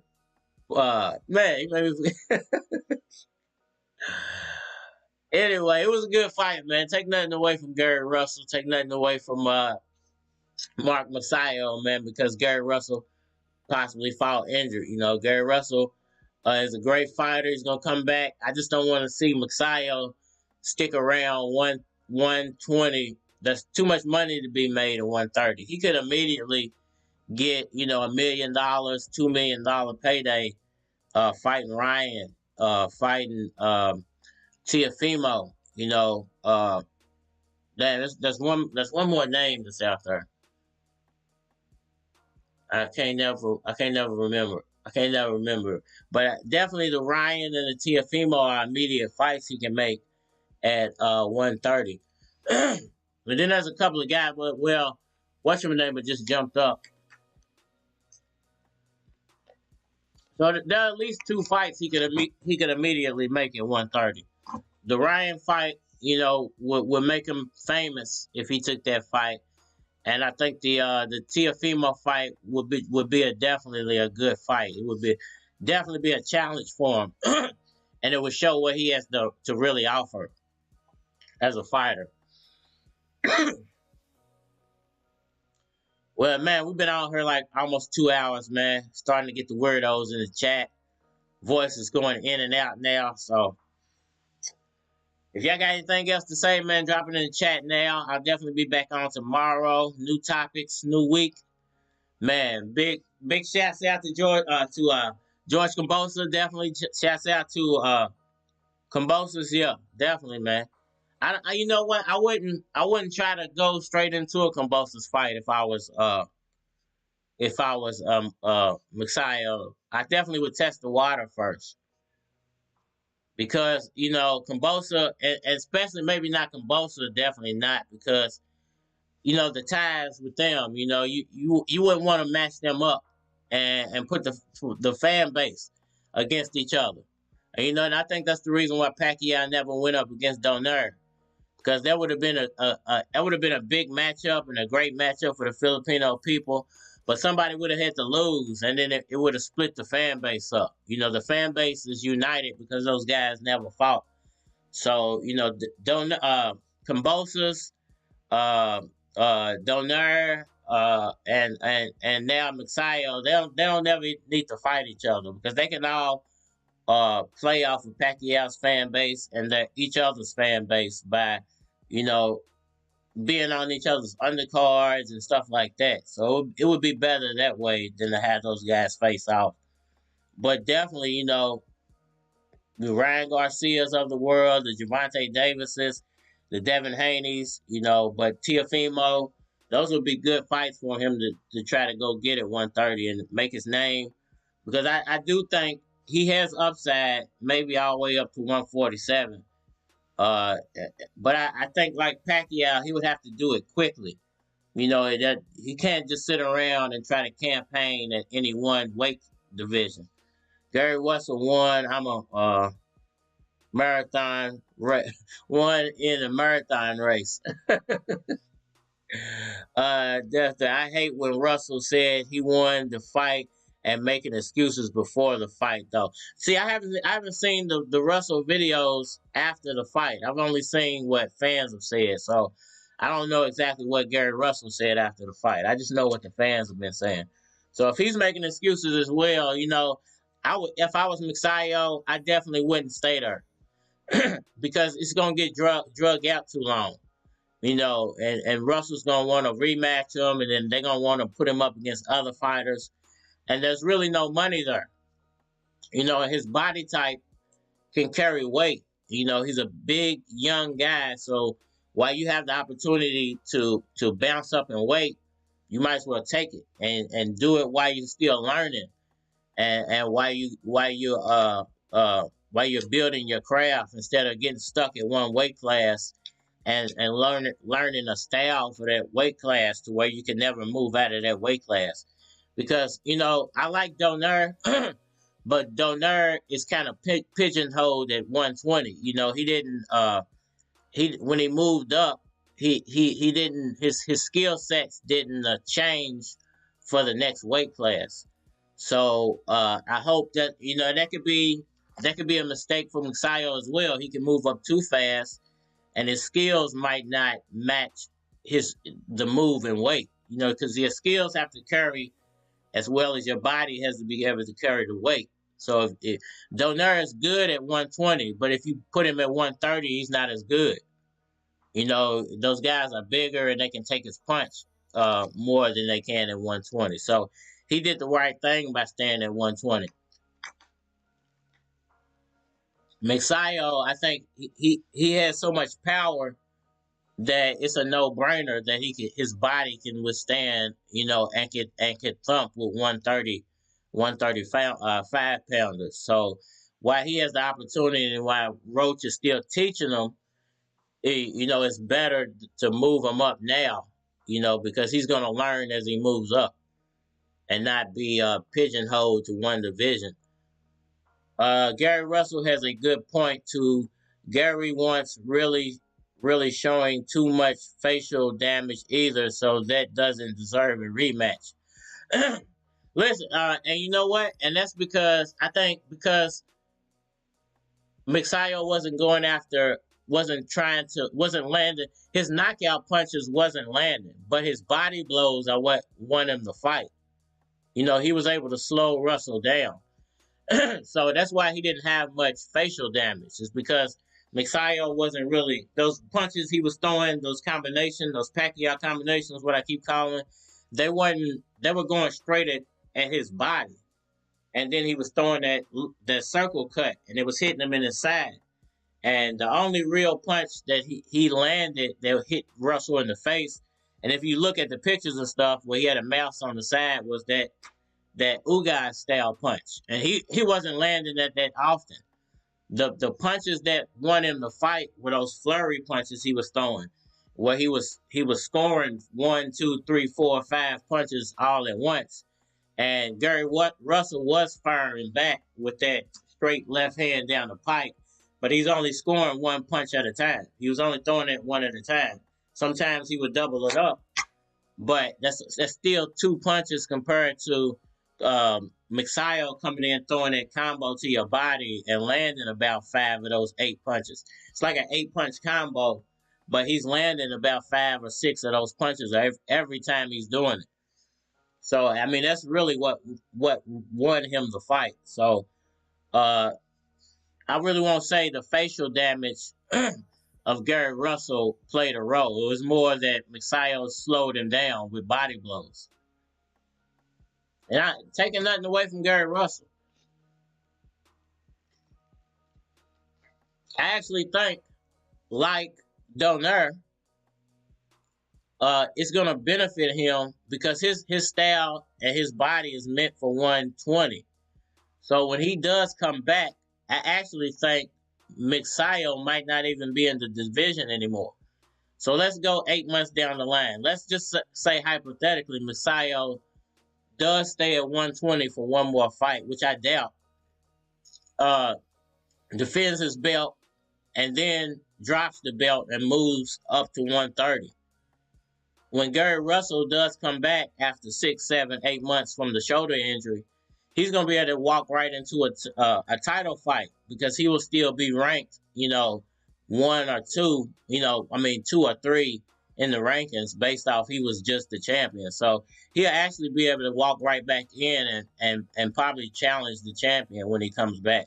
Magsayo might not be the champion when he comes back, though. Magsayo might have already moved up in weight and gone to 130, which I actually think he will. I don't think they're gonna waste any time with Magsayo. Similar to Pacquiao, there's no need to campaign him at 120. His body's big enough to bang with those guys at 130, and the money's already there at 130. It does money. Look at just compare the venues from the guys that fight at 120.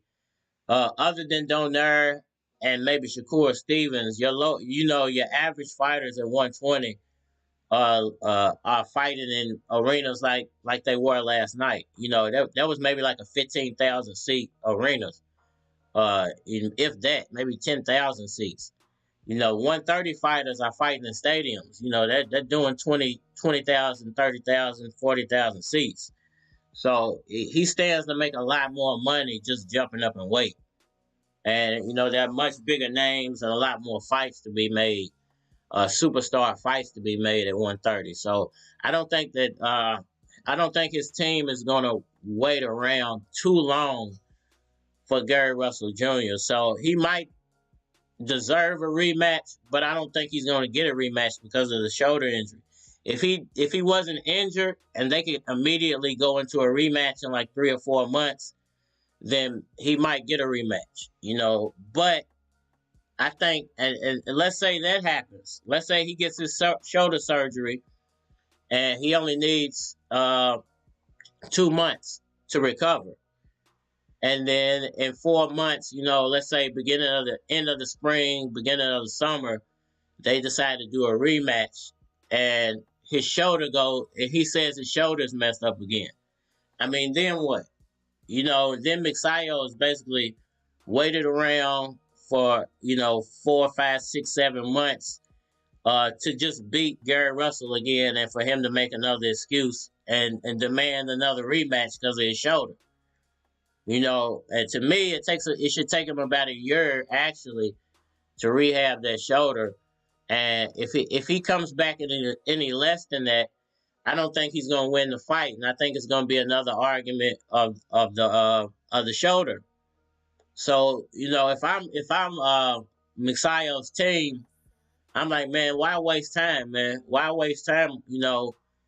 We'll just drop the belt. That way, he can just challenge somebody for the vacant title when he comes back, and we don't have to wait around for this guy. We can just go up to the 130s and make money and start being proud. Because right now, Magsayo, he's getting a lot of publicity, a lot of fame. He's not making a lot of money right now. But if he makes that jump and goes and fights Ryan Garcia or fights Teofimo, he can go from making $600,000-$700,000 to making $1.5 $2 million. Just moving up 5 pounds. So it benefits him not to wait around there too long. In my opinion. Tyco TV, what's good with you, bro? What's good with you? Ain't seen you in a while, man. Appreciate you for stopping through. Definitely appreciate y'all.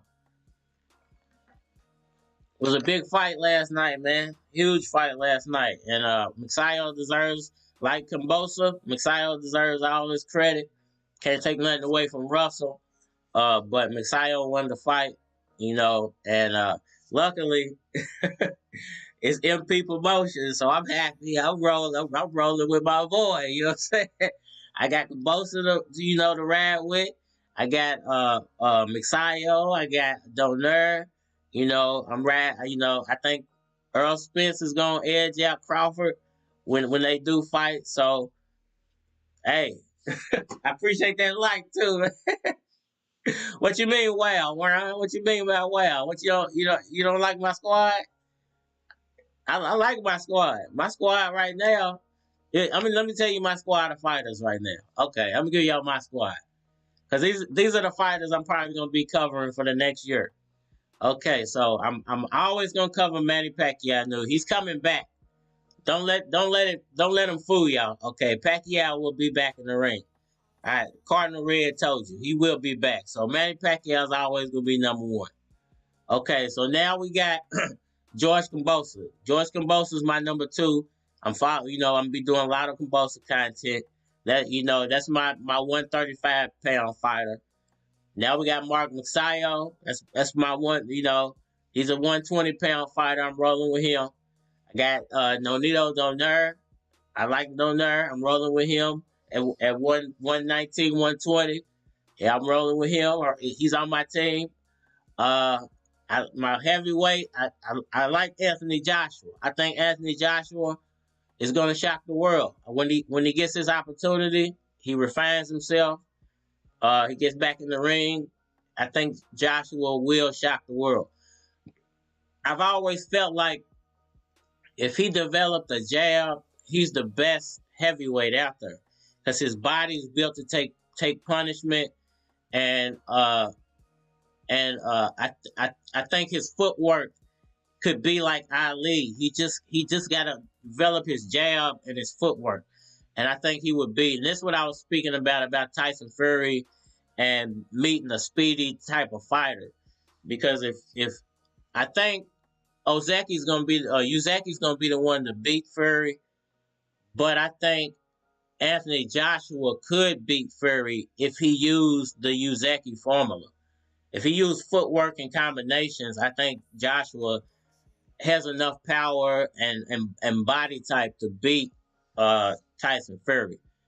And I would love to see it, but I think Uzaki's gonna get him first. I think Uzaki's actually gonna be the first person to.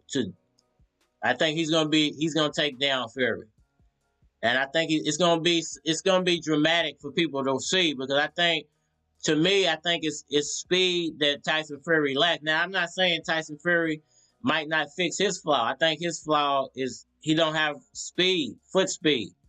So if he can fix his foot speed, he definitely can give Uzaki some problems. But I think Uzaki's a very speedy fighter, and his movement is herky-jerky.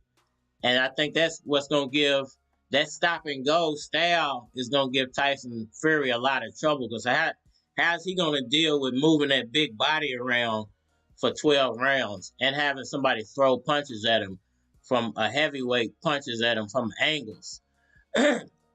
So I think that's what's going to ultimately beat Tyson Fury. So I got Anthony Joshua. I like Uzaki at heavyweight. At middleweight, I like Canelo. Canelo's the man, so you can't hate on Canelo. Definitely like Triple G. Triple G he's good. He's good. I like Triple G. The Charlos are making a splash. But definitely I would put Canelo on my list. Are we gonna see Andy Ruiz Jr. make a comeback? I never really followed Ruiz Jr. that much. He kind of came and went really quick. I'm not sure if he's a fluke, so I can't really say. I ain't gonna hate on him, but I didn't really follow Ruiz too. But he did beat Joshua, and he did it with the formula that I'm talking about, with speed and power. And then Joshua was able to come back and refine himself and beat him. So I think Joshua just gotta develop a stiff jab like Holyfield and work off of everything off of that jab. And then he's got to use his footwork like Ali. He needs some Ali-esque footwork, and he would be unstoppable. But, he turns into a robot sometimes during the fight, like the same way Deontay Wilder does. Deontay Wilder becomes so one-dimensional when he gets frustrated that it starts hurting him. He just goes after power. And, Tyson Fury is a big guy, so you're not going to stop a bigger guy. It's very seldom, unless you land flush, that you're going to stop a bigger guy with your power. So the only way to win that fight really is to use the ring and use your jab and work him and tire him out. Then in the later rounds, use your power to overwhelm him. You know, Ali, he coined that style, and he made that style famous. But nobody else in the heavyweight division has really tried to use that style. You know, Roy Jones is the closest probably to the Ali style we've seen in this generation. Roy Jones does it very well. There's one more. What was this? Prince Nassim. Was it Prince Nassim that I was watching the other day? I think it's Prince Nassim. He took the Ali style to a whole nother level because he was so quick. And then Zab Judah as well. Zab Judah, he used a version of the Ali style where he used footwork and all that slick head movement and stuff to throw his opponent off, and then he would tire him out doing all that stuff, drag him into the late rounds, and then knock him out. So, you know, nobody really does that in the heavyweights anymore. It's all slug it out, heavyweight fight. And so whenever, when one of these guys get technical, it's gonna get dangerous for fighters like Tyson Fury, because he's not technical at all.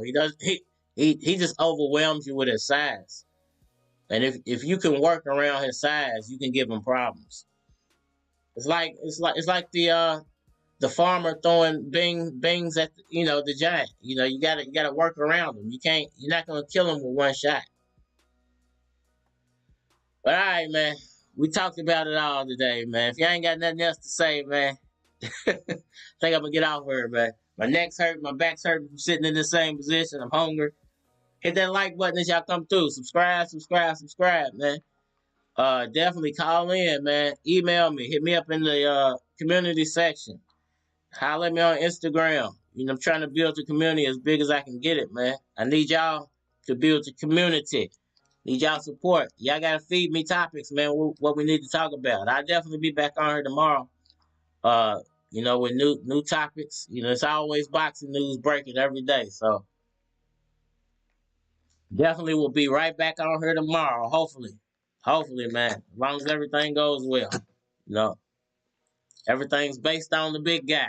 So y'all check out this video for anybody who ain't seen it anymore. If y'all got any new comments, drop them in the chat. If I see anything new in the comments, then I'll jump back on here. But for now, it's your boy Cardinal Red. Appreciate everybody for coming through. Hit that like, subscribe, and we are out of here.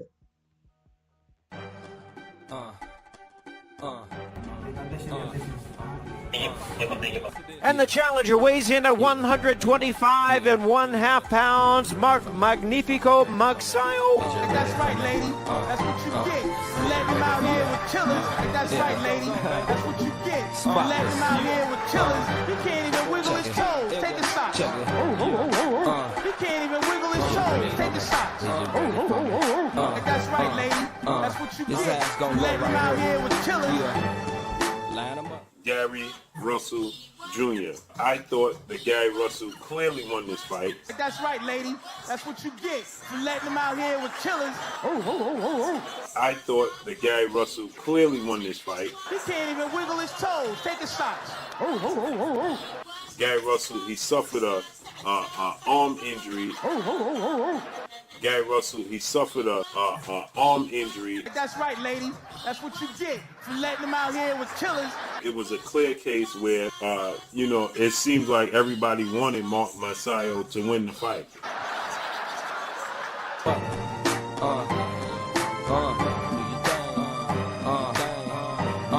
Yo.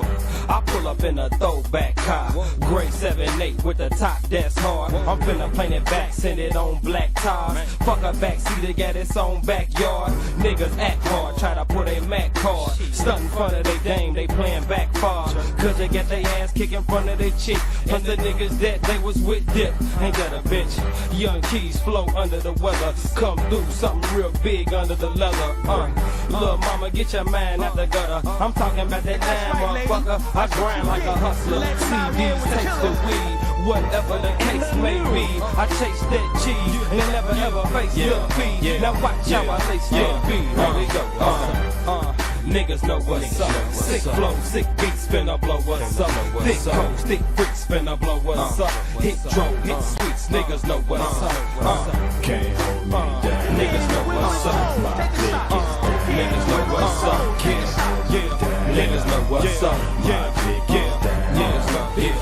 I pull up with a throwback dime. She says she's 25, she at least 29. But man, them hips on her, lips on her, finna let it rip on her, flip on her, then dip on her. This is for them classy chicks, them undercover nasty chicks, them trashy chicks, ain't scared to flash me quick. Oh, To take a title from a guy with a right hand deficiency, That's right, lady. That's what you get for letting them out here with killers. his technical prowess, his ring generalship, and his defense, He can't even wiggle his toes. Take a shot. was going to be the reason why he was victorious. And I was 1,000% correct. He can't even wiggle his toes. Take a shot. And the new The judges just missed a good fight.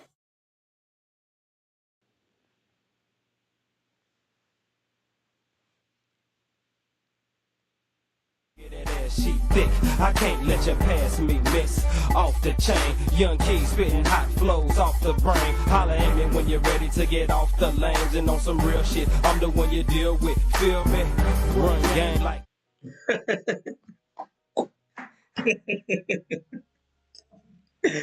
Oh man, what's good with you, funny man?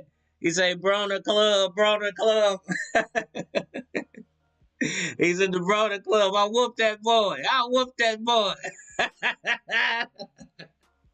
I whooped that boy. Y'all saw the fight. Y'all saw I whooped that boy. I whooped.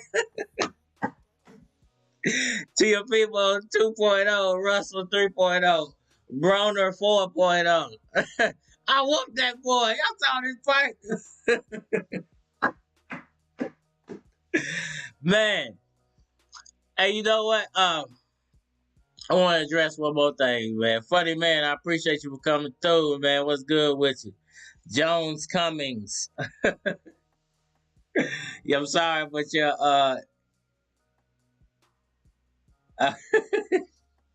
hey man. So that was a great fight last night. Both guys did, you know, they went into the ring and they did what warriors do, man. They fought it out, and ultimately at the end of the day, somebody gonna win, somebody gonna lose, man.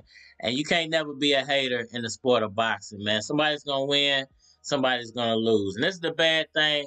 You know, it's the good and the bad thing about YouTube boxing community, you know, the YouTube boxing community. You got different thought patterns, you got different opinions, you got different countries, you got different races all interacting with each other. Everybody got their opinion, everybody got their favorite fighter, but at the end of the day, somebody's gonna win, somebody's gonna lose. And it's fun to have arguments, but let's credit both fighters. You know, this is a tough sport. This is not soccer. Not soccer. This is not baseball. This is not tennis. You know, this is a real man sport, not soccer. Soccer is a real man sport. I take that back.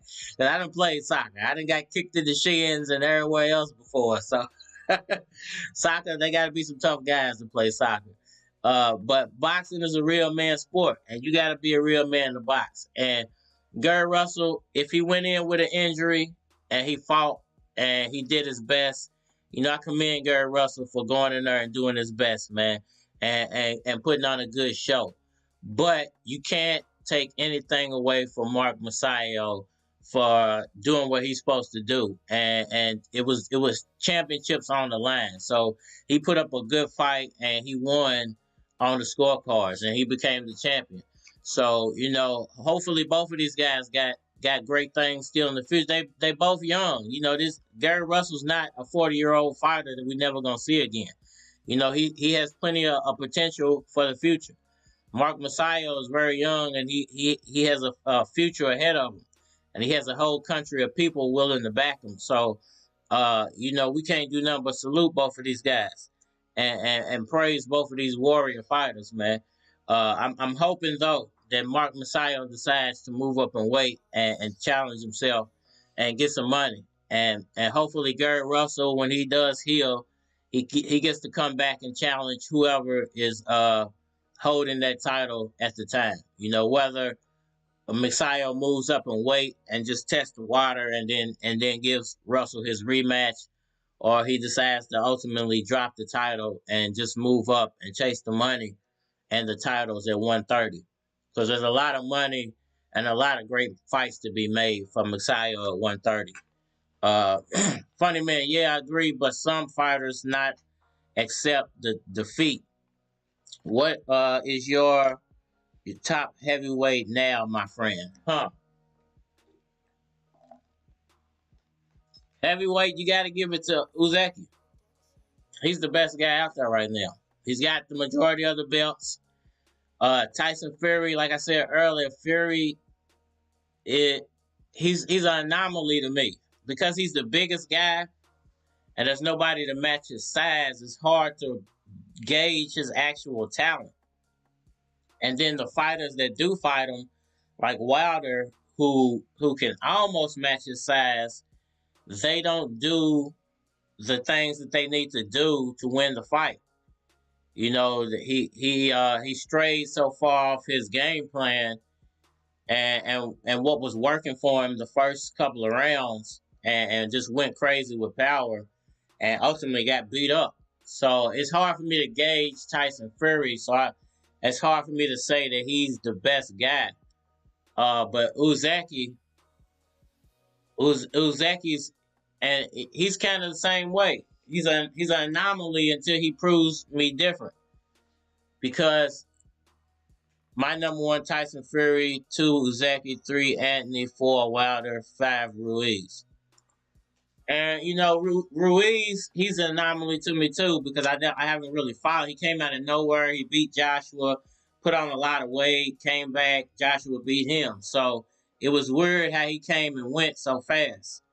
So, you know, I don't give him a lot of praise to me as a heavyweight. Like I said, and I judge boxing different than a lot of these other channels. You know, I judge these guys more off their skills and what they bring to the table as far as skill sets than a lot of these guys. I think judge more off of channels, judge more off of color and who they like the best, whose personality they like the best.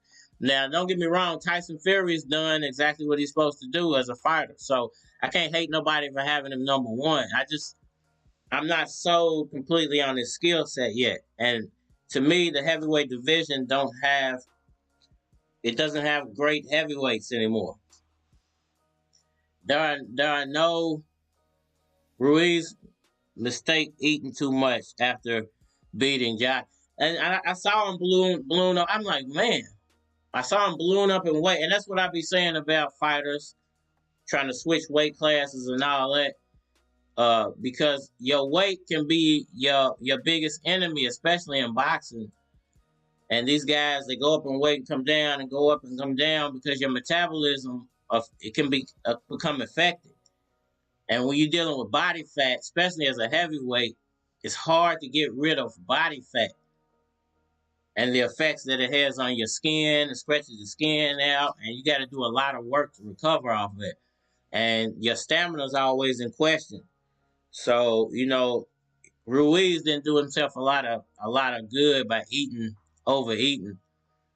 And that's why I don't give him a lot of these heavyweights. They're not good heavyweights. Listen, I might get some flack. I don't care. Lennox Lewis would destroy all of these dudes. All of them. And I didn't even like Lennox Lewis when he was fighting. I didn't like Lewis until he beat Tyson. But I had to respect him when he beat Tyson. And the same goes for Evander Holyfield.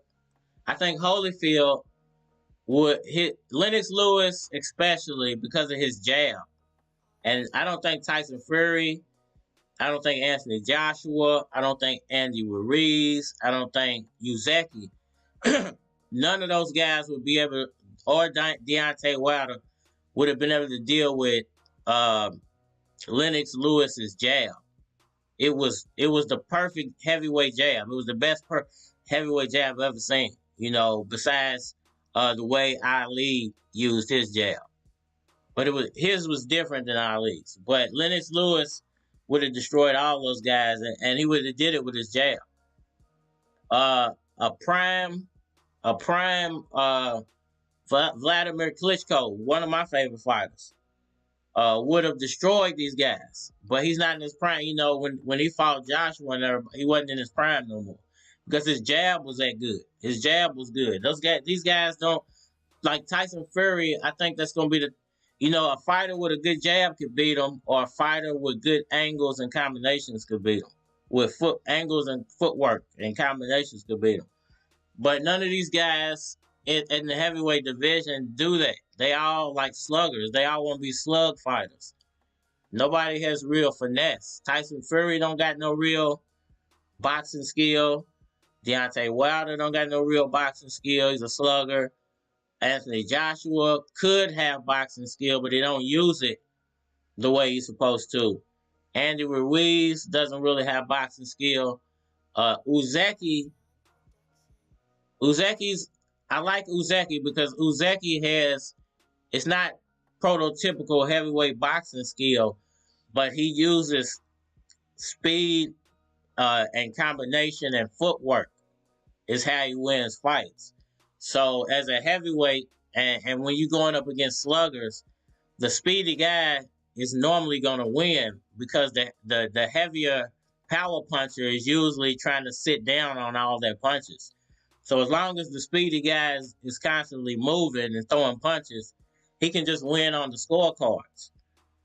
So, and that's the way you're going to beat Tyson Fury. It's not to knock him out. Everybody's trying to knock this guy out when it's just the land punches on him. He's a big body. You can jab this dude. He's like a standing punching bag. They should be jabbing him to death, throwing combinations, moving around him. Because as long as he's only throwing 1 or 2 punches at a time, his body's always open for 3 or 4 punches coming right back at him. And that's where Deontay Wilder messed up. If you watch that fight, the first and second round, he was throwing a jab. And then he was coming behind that jab with combinations. And it was working. And he was going to Fury's body with those combinations. And then when Fury caught him the first time, it's like he reverted back to the old Deontay Wilder and just tried to slug it out with him. And that's completely the wrong game plan to beat Tyson Fury. Anybody who tries to slug with Tyson Fury is going to lose. I mean, you're not gonna beat that. I mean, look how big he is. As soon as he lands on you, you're gonna feel it. So, I mean, that's just a bad game plan to try to knock him out. Who is the best? Who is the best resume from boxing of all time? That's hard to judge because of all the old fighters who had the resumes of 101 and 110. So you can't really judge that one. I mean, of modern day time, if you say just in the from the 2000s, just from the 2000s up, 2000 to 2022, who has the best resume? You would have to go with Manny Pacquiao. He has the best resume. It would have to be Pacquiao and then Mayweather. They got the best 2 resumes from 2000 to maybe even from maybe 95 to 2022.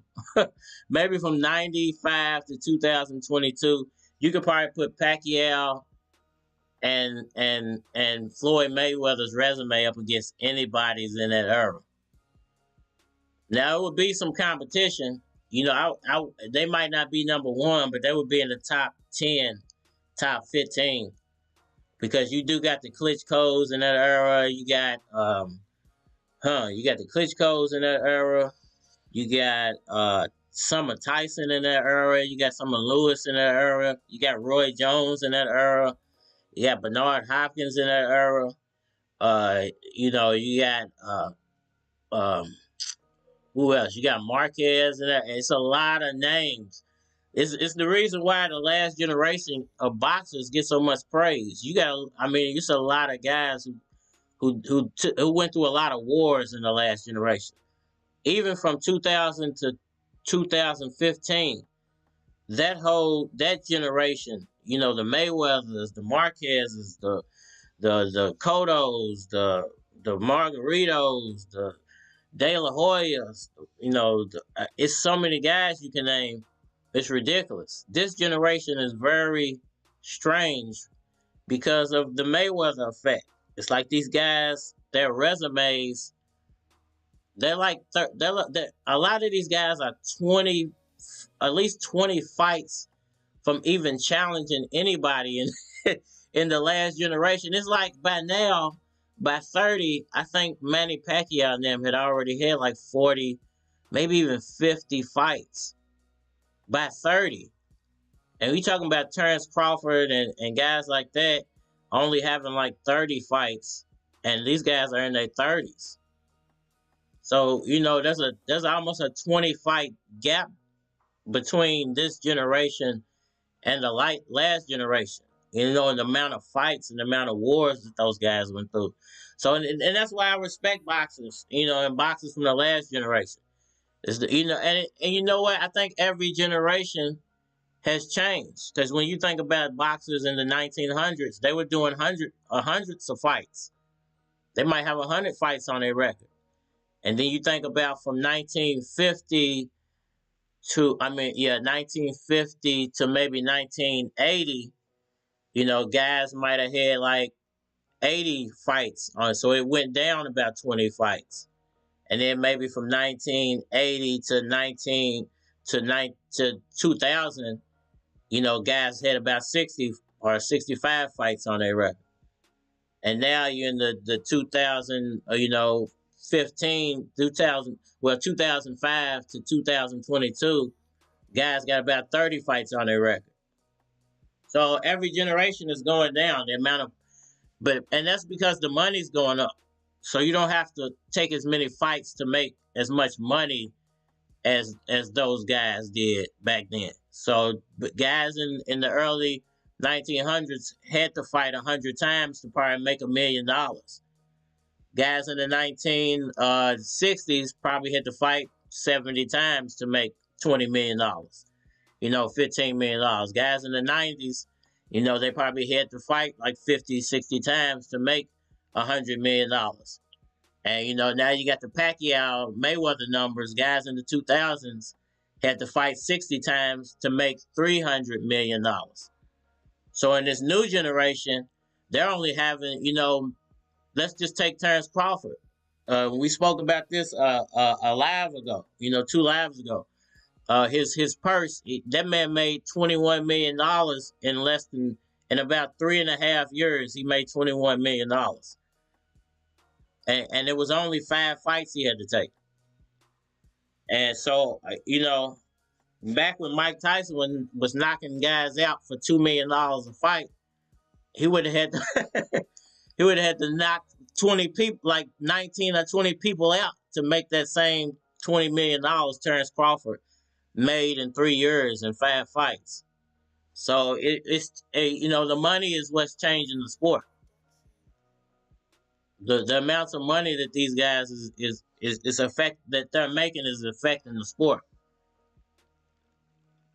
Not that it's a bad thing, you know, it's good that they're making money, but I think it's false representation now. It's like guys get put up on a pedestal who really haven't even been through the grind yet, the actual grind of boxing.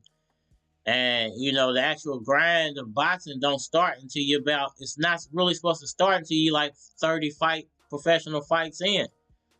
And a lot of these guys don't even have 30 fights on their record. I don't even think Teofimo got 20 fights on his record.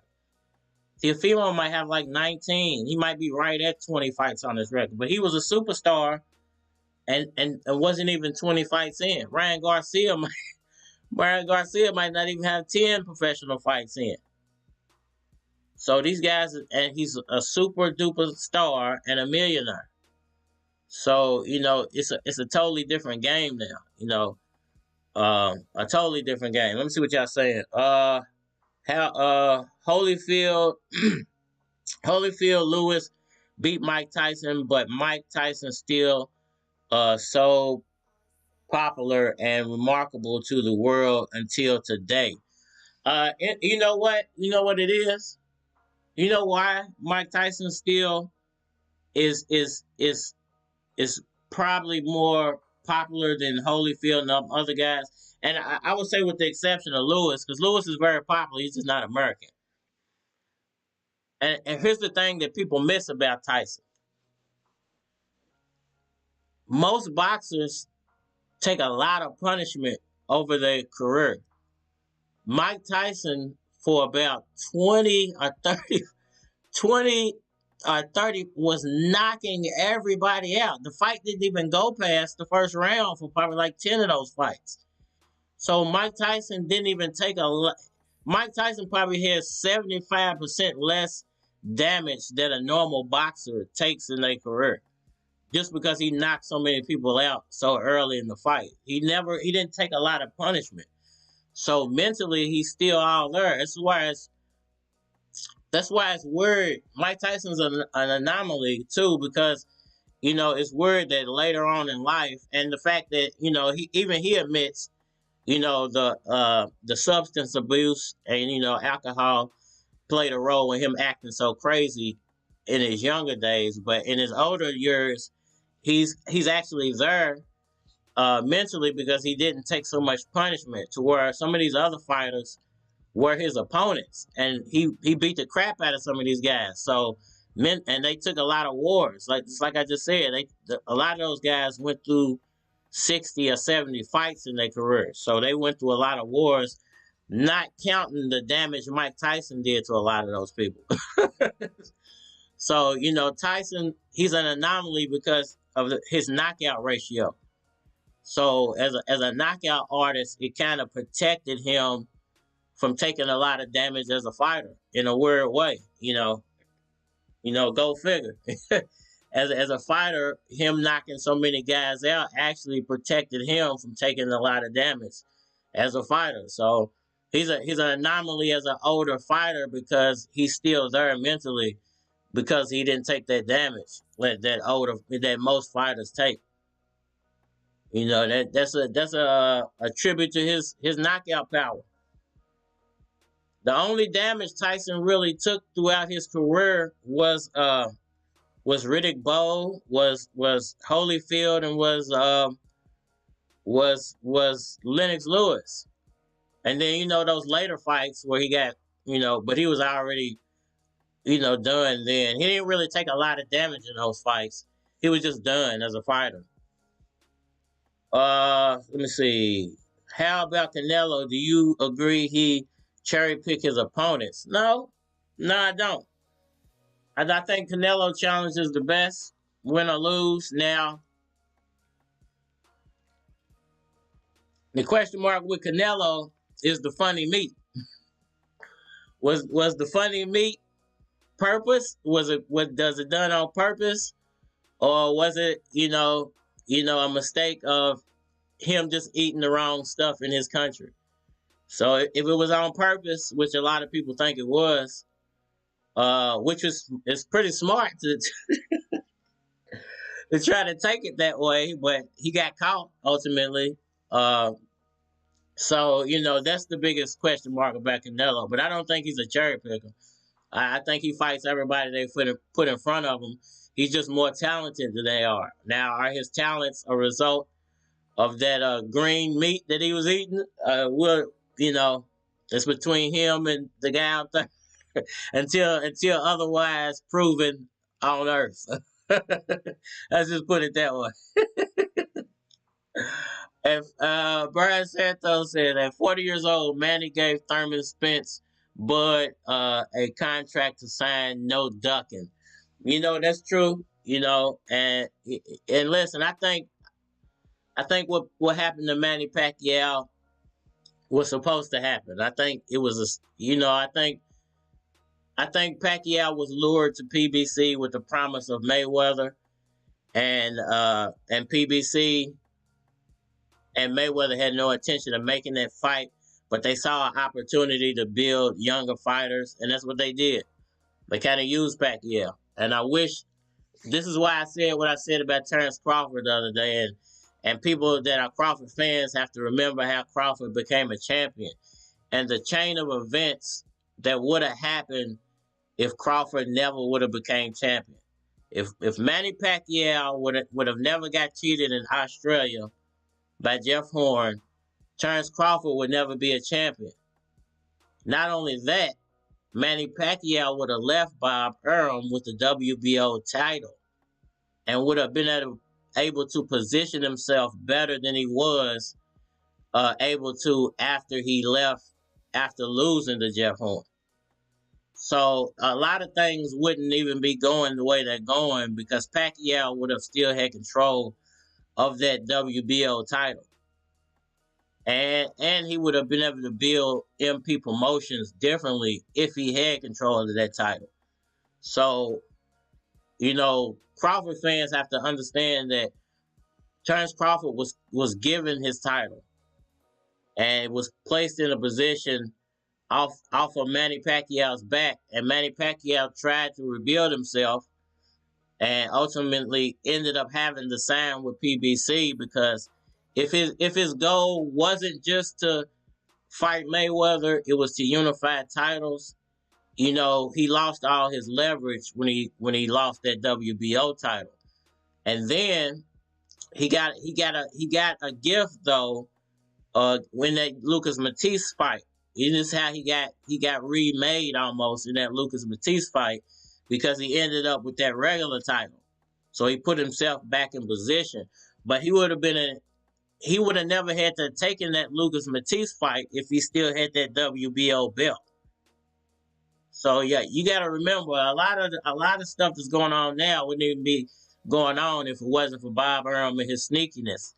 I won't call him a racist, but I'll say he's a conniving businessman. And Terrence Crawford would not be a champion.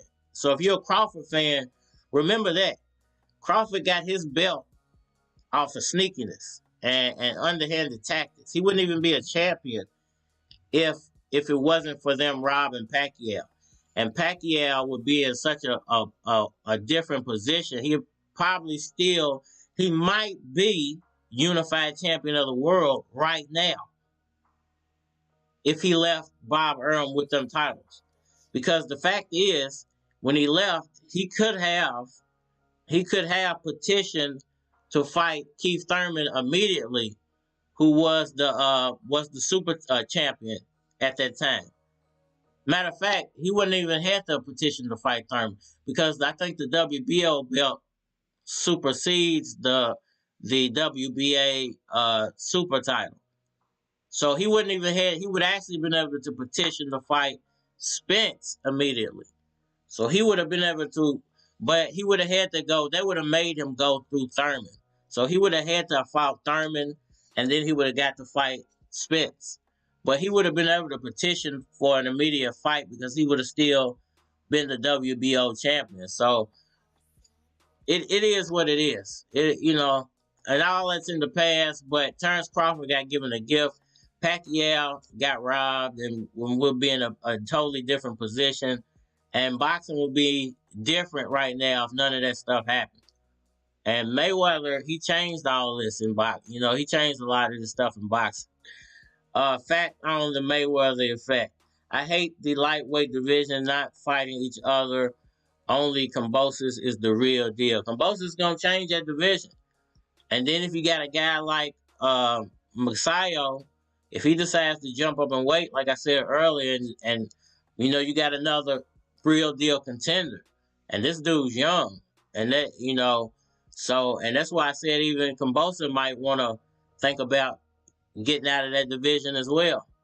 He's the unified champion, fight once or twice as the unified champion. You big enough to go to 140. So go ahead and make your jump as well. And there's no need for you to hang around 130 for too long, when you can make 140 easy. And as you move up in weight, your paycheck goes up as well. I think there are only really 2 or 3 logical fights for George Kambosos to take at 130 left. And he's gonna take this Devin Haney fight. I'm pretty sure, because it's there to be made, and it's a good paycheck. And then after that, he should logically only fight Gervonta Davis or Vasyl Lomachenko, and then move out of that division. If whoever wins that Gervonta Davis Vasyl Lomachenko match really should be fighting Kambosos.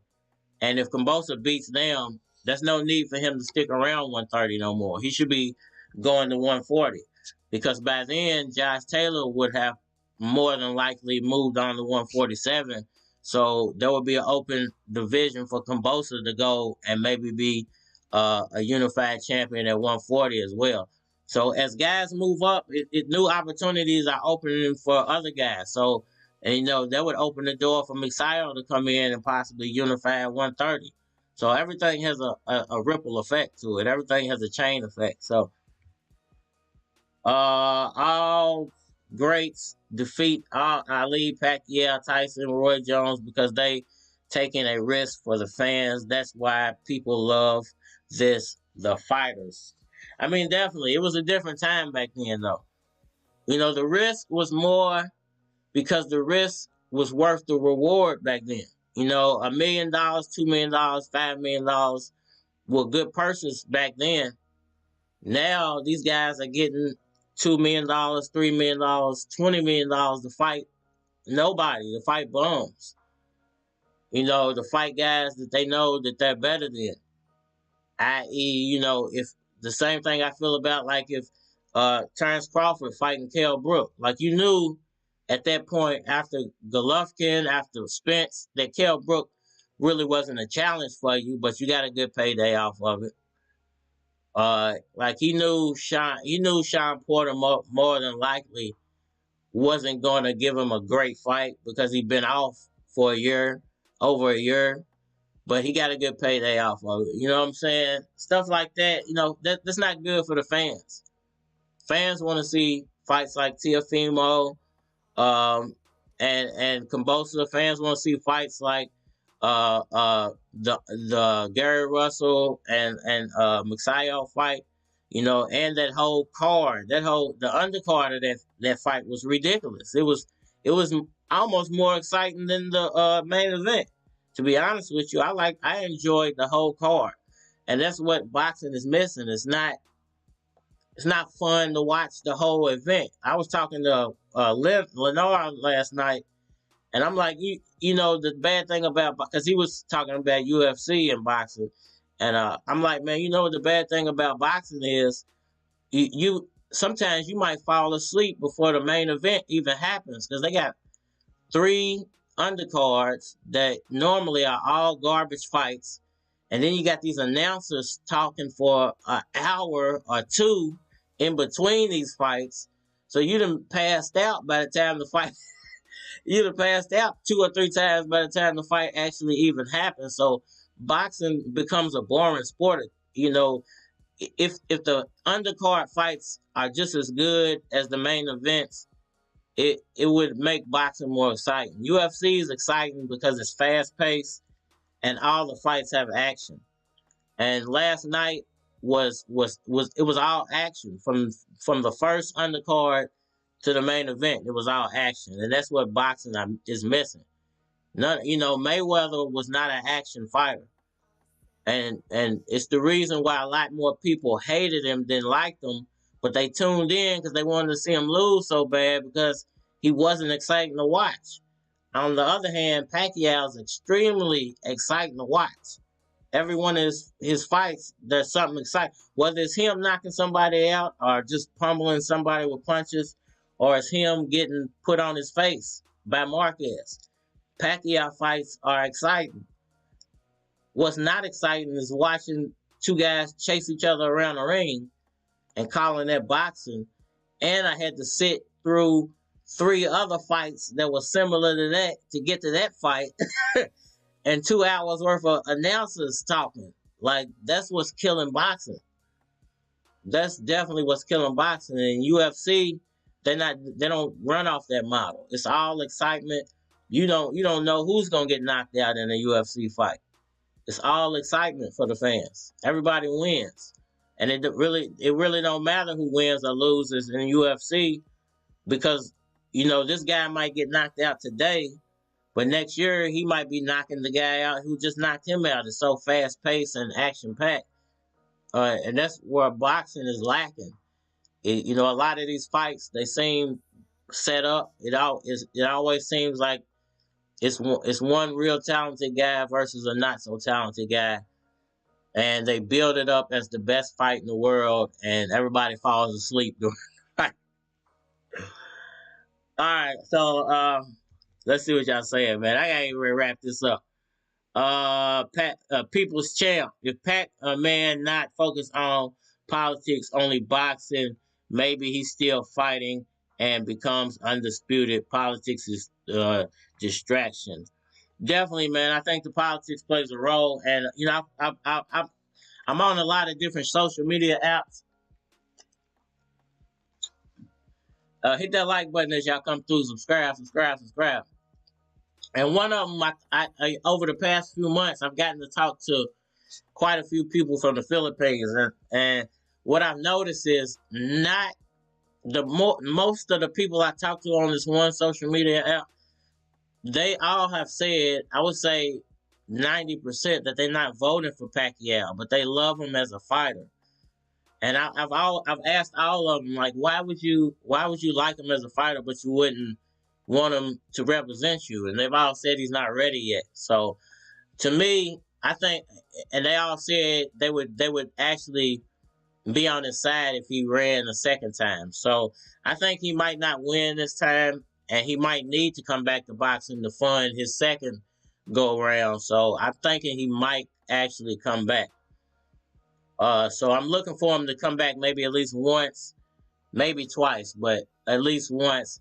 And I'm hoping if Spence and Crawford can work it out, maybe we do get to see one of those guys face up with Pacquiao. Maybe it won't be for the titles, it'll just be for pay-per-view and for money.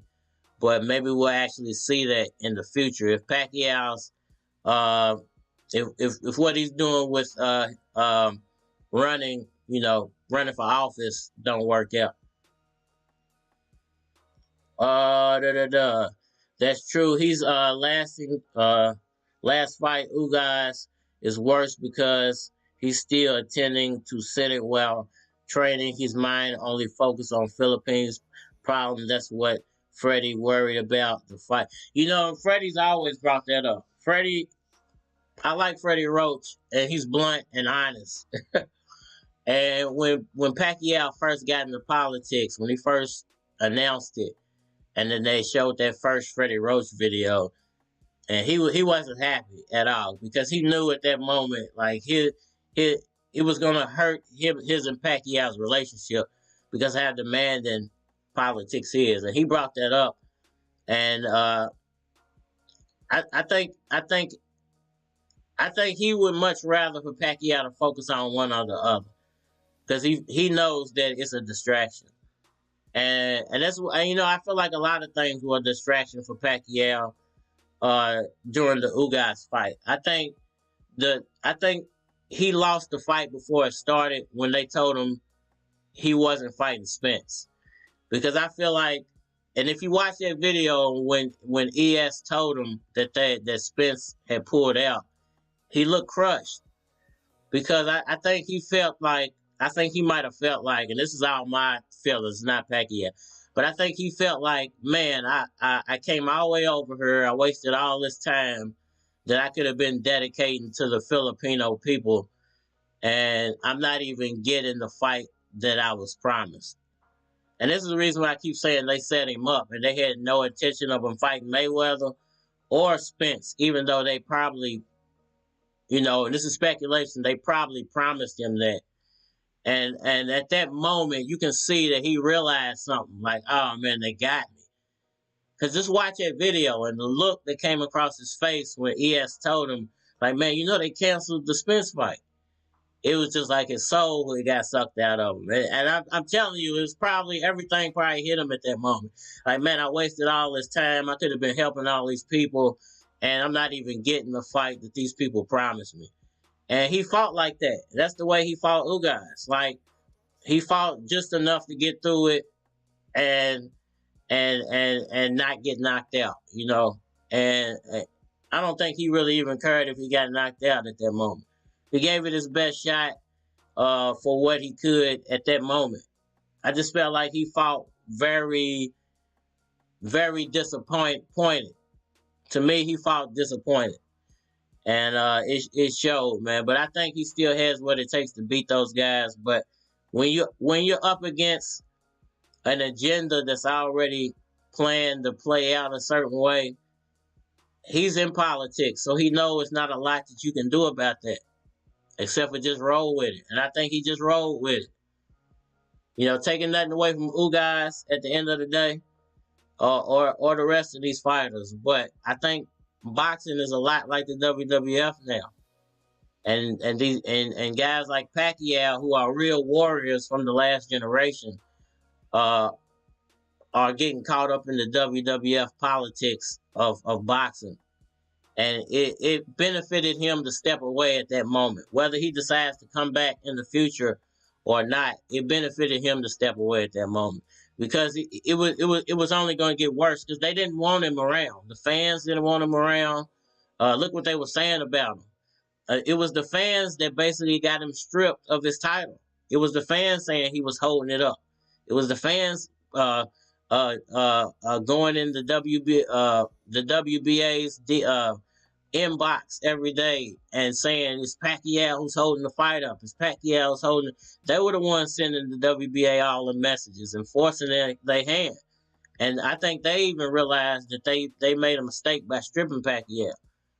You know, and they cheated Pacquiao, which is why they gave him that champion in recess tab. But they couldn't take it back after they already did it. And it was the fans who forced their hand. And they got what they wanted. And, you know, it is what it is, though. You know, it is what it is, man. Boxing is shady now, man. And fans got a lot of power in boxing now. You know, they got a lot of power to sway stuff. So it just is what it is. Pacquiao it benefited him to leave at that moment because the fans that, you know, the American fans had really turned on him, and a lot of people had turned on him at that point. But that's not saying if they work all this crap out between Spence and Crawford and Ugas, he can still come back and make a splash. I definitely believe that. Let me finish these last few comments now. Any man-made organization on earth, whether it's boxing or politics, etc., will always have corruption. I'm sure Pacquiao understood that. Definitely. We fans want to see the best fight the best, but all the fighters can occur in this era is that O on the record. All they care about is that O, man, because that's what's marketable. You gotta do what's marketable. Mayweather started that old stuff. He started the whole generation of the O. You ain't nobody unless you undefeated. And fans have rolled with that. And you know what?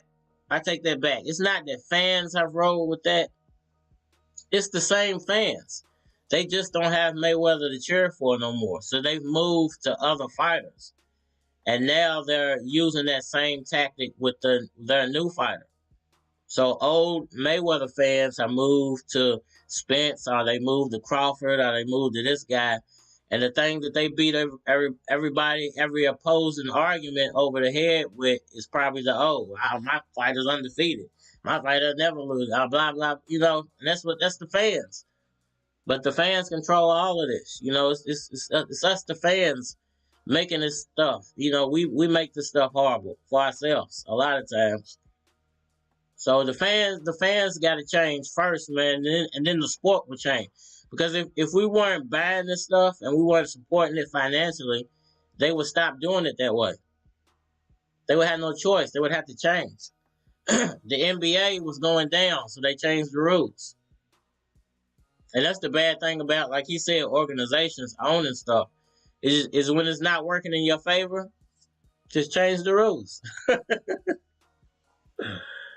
Or if you want to promote somebody and they can't, and they can't operate, i.e. like LeBron James, the way you need them to, just change the rules. NFL the same way.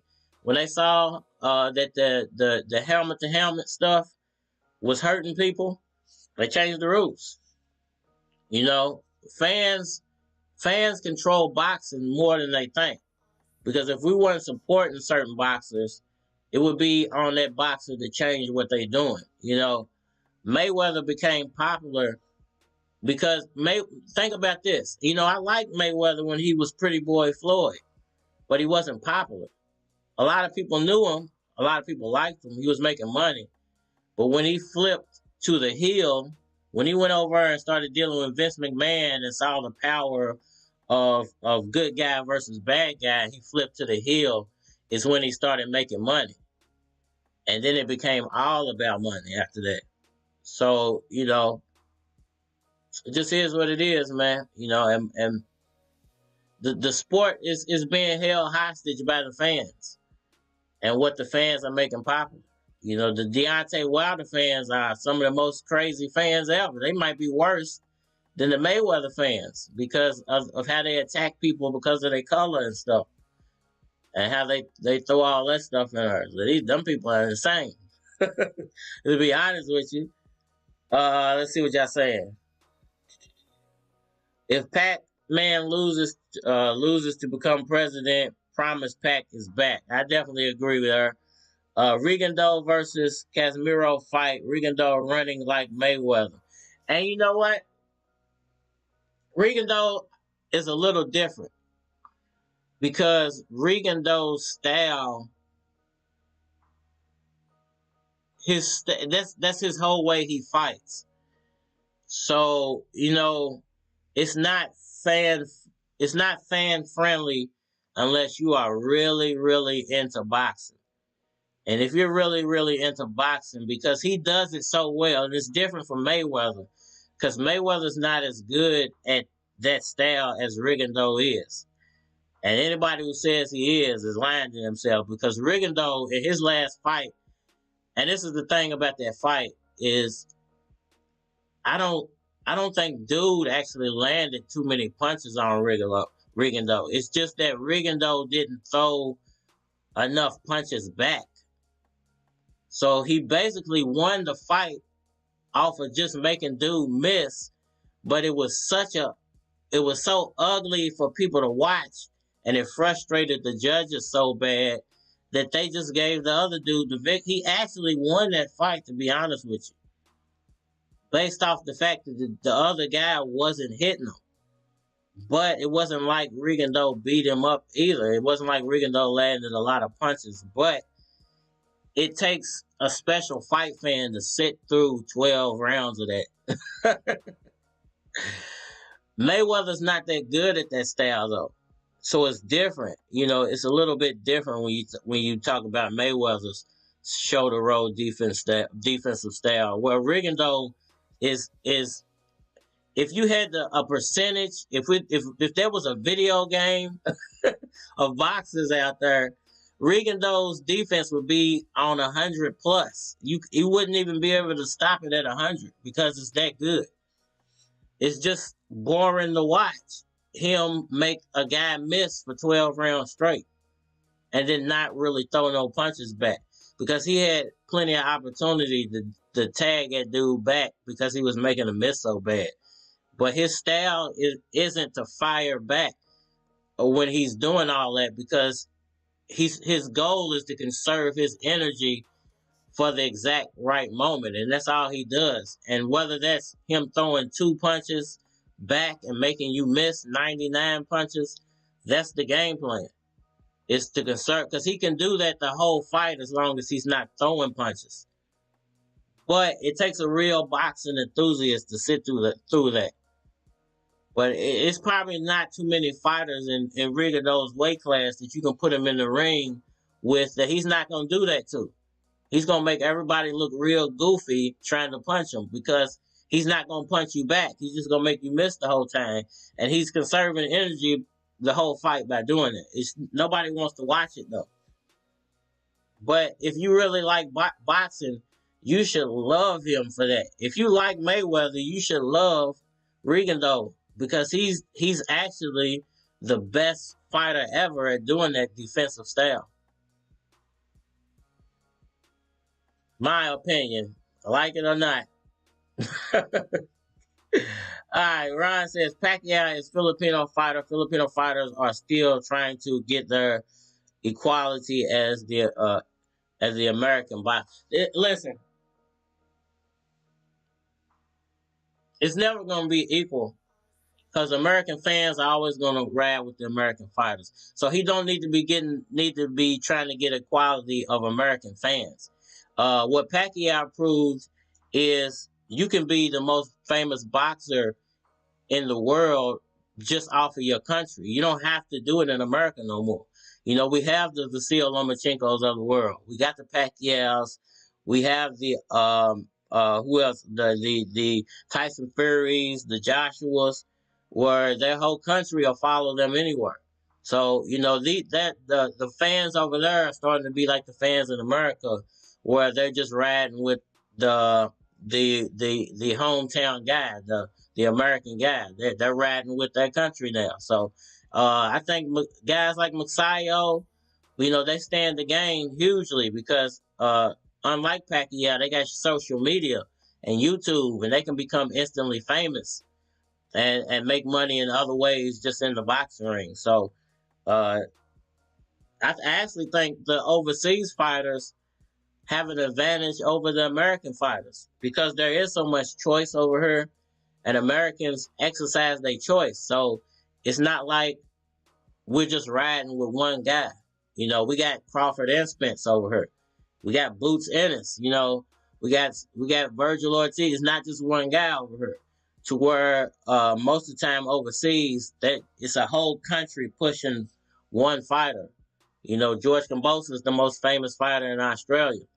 Even though it's probably a ton of fighters over there, you know, Tyson Fury and Anthony Joshua, and you know, it's a bunch of guys over in the UK though. So I can't say the UK. The Philippines, you know, Mark Magsayo, Pacquiao, and Donaire, you know, Donito Donaire, you know, so the whole country is riding with those guys, and you know. So those guys stand to benefit a lot more than American fighters because American fighters will segregate themselves and American fight fans and YouTube channels will segregate them like these guys who don't want to talk. They only want to talk about black fighters. There's a whole world of fans who don't want to deal with them because they only talk about black fighters. So, you know, and fortunately for me, the Filipino people rode with me when I first started my channel. So I got a lot of Filipinos who mess with my channel, and they've always messed with my channel. So, you know, I'm trying to build an American audience where I already got a Filipino audience. You know, it's nothing for me to tap into the Filipino audience because it's already there. I actually need a bigger American audience, which is crazy if you think about it. Well, let me finish this last couple and I'm out of here, man. Hate to say Pac-Man really kind of, that's why... really kind. That's why he's always robbed and cheated. They plan to retire Pac-Man, cancel Spence fight. Definitely agree there. Definitely agree there. He is too kind, man, and it plays against him sometimes. But hopefully, you know, hopefully it'll work in his favor, man, in the future. Let's just say that. Rank Donaire, Casemiro, and Inoue, who is the best fighter now. Is Casemiro Filipino too? I forgot about Casemiro. And Inoue, I forgot about Inoue too. I forgot about those guys. So, you know, there's a lot of great fighters coming out of the Philippines. But is Casemiro, is he actually Filipino?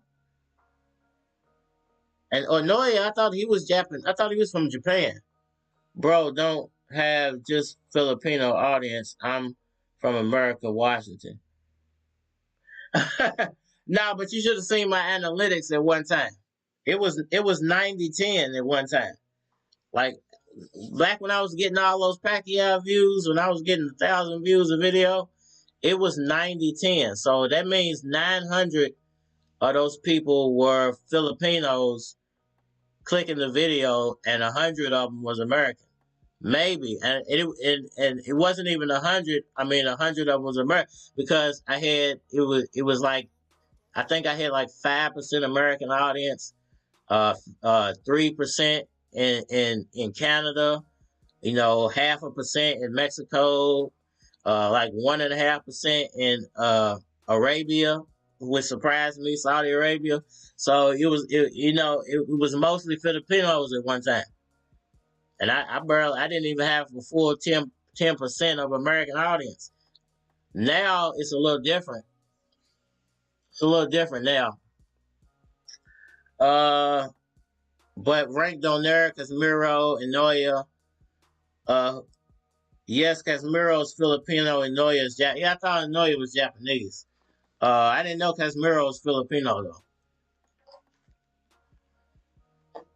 I think Asian countries, you have viewers. Pac-Man is huge, not only in America. Definitely, and that's what I mean. That's what I mean about these channels. Is that they're segregated themselves from huger audiences. A lot of these channels should have 100,000, 200,000 subscribers if they would not be so ignorant, for lack of a better word. But it is what it is. People are who they are. And this is why I don't, I try not to, I don't disrespect people, man, because there's an audience all over the world. And as long as I stay consistent and on here and I like the fighters I like, and there's fans all over the world. I think my upside is endless. Ron says Japanese are their mortal enemies of the Filipinos due to the world.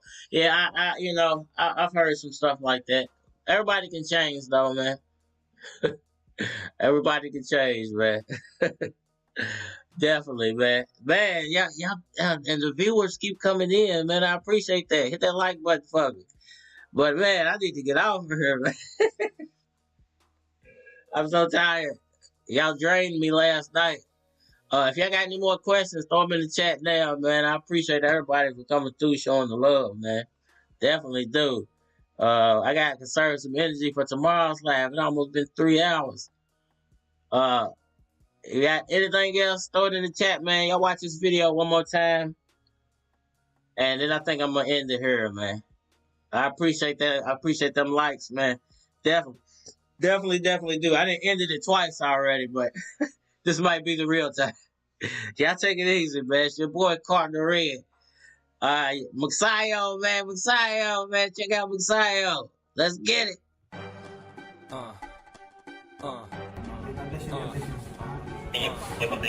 And the challenger weighs in at 125.5 pounds. Mark Magnifico Magsayo. That's right, lady. That's what you get. Letting him out here with killers. That's right, lady. That's what you get. Letting him out here with killers. He can't even wiggle his toes. Take a shot. He can't even wiggle his toes. Take a shot. That's right, lady. That's what you get.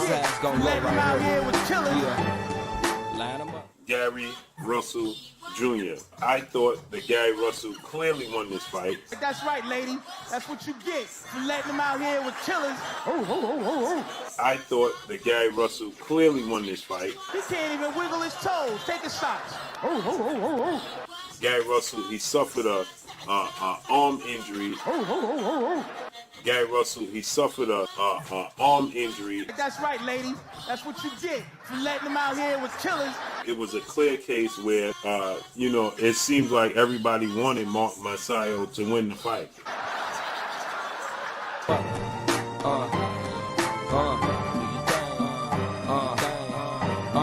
Yo. I pull pull up in a throwback car.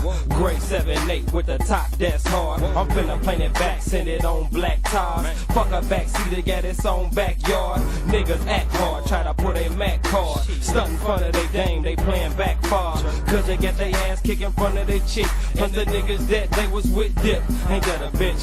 Young Keys flow under the weather. Come through something real big under the leather. Little mama, get your mind out the gutter. I'm talking about that damn motherfucker. I grind like a hustler. CDs, taste the weed. Whatever the case may be, I chase that cheese and never ever face defeat. Now watch how I lace that beat. Here we go. Niggas know what's up. Sick flow, sick beats finna blow us up. Thick codes, thick freaks finna blow us up. Hit dro, hit sweets, niggas know what's up. Can't hold me down. Niggas know what's up. Niggas know what's up. Niggas know what's up. I pull up with a throwback dime. She say she 25, she at least 29. But man, them hips on her, lips on her, finna let it rip on her, flip on her, then dip on her. This is for them classy chicks, them undercover nasty chicks, them trashy chicks, ain't scared to flash me quick. Oh, To take a title from a guy with a right hand deficiency, That's right, lady. That's what you get for letting them out here with killers. his technical prowess, his ring generalship, and his defense, He can't even wiggle his toes. Take a shot. was going to be the reason why he was victorious. And I was 1,000% correct. He can't even wiggle his toes. Take a shot. And the new The judges just missed a good fight.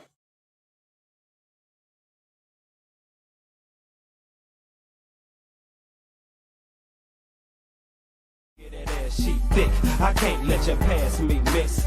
Off the chain, Young Keys spitting hot flows off the brain. Holla at me when you're ready to get off the lanes. And on some real shit, I'm the one you deal with, feel me? Run game like Diddy in a marathon.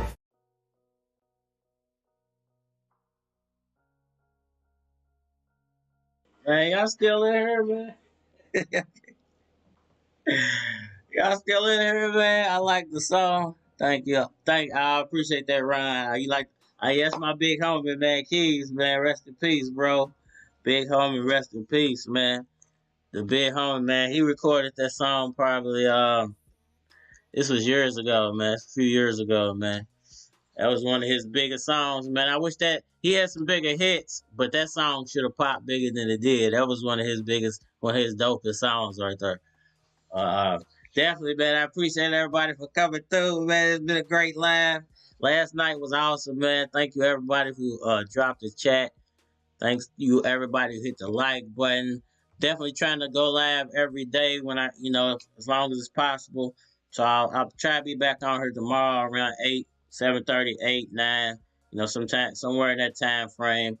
I'm gonna try to start dropping videos more. Definitely go holler at me in the community section, man. I'll be dropping community posts. Hit them polls up.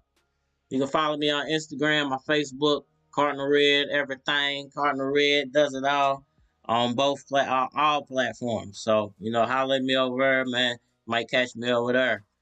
If you want to be involved, man, anybody in here want to be involved in the lives, want me to cut you in, you got a video that you want to make, audio that you want to send me, or anything, send it to me, man. My email is in the description of my channel. Hit my email up, send it to me. Definitely put you in. If you want to come live, you can call in, or you can hit the live number, or I can tap you in with the video, man. But you got to hit me up for that. You know what I'm saying? That's exclusive. It's exclusive, player. All right, y'all, man. It's been a great one, man. Y'all can enjoy Mark Magsayo one more time, and then I'm going to end it here, y'all. Y'all have a good night. Everybody be safe. It's your boy, Cardinal Red. See y'all tomorrow.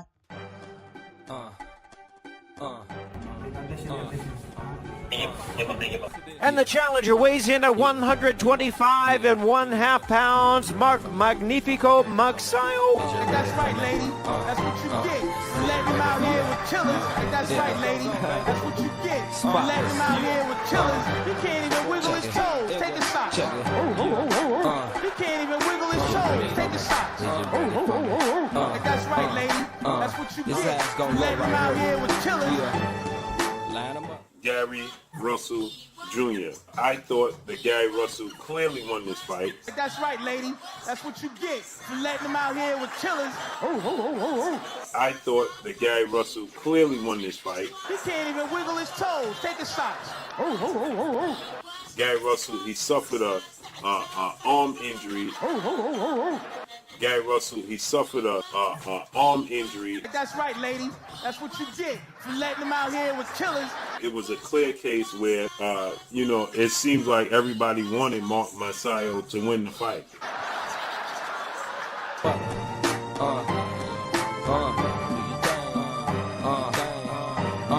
Yo. I pull up in a throwback car, gray 7-8 with the top that's hard. I'm finna paint it back, send it on black tires. Fuck a backseat, got its own backyard. Niggas act hard, try to put a Mac card. Stunt in front of they dame, they playing back far. Cause they get their ass kicked in front of their chick. And the niggas that they was with dip, ain't that a bitch? Young keys flow under the weather. Come through something real big under the leather. Little mama, get your mind out the gutter. I'm talking about that damn motherfucker. I grind like a hustler, CDs, taste the weed, whatever the case may be. I chase that cheese and never ever face defeat. Now watch how I lace that beat. Here we go. Niggas know what's up. Sick flow, sick beats, finna blow what's up. Thick codes, thick freaks, finna blow what's up. Hit drum, hit sweets, niggas know what's up. Can't hold me down. Niggas know what's up. Niggas know what's up. Niggas know what's up.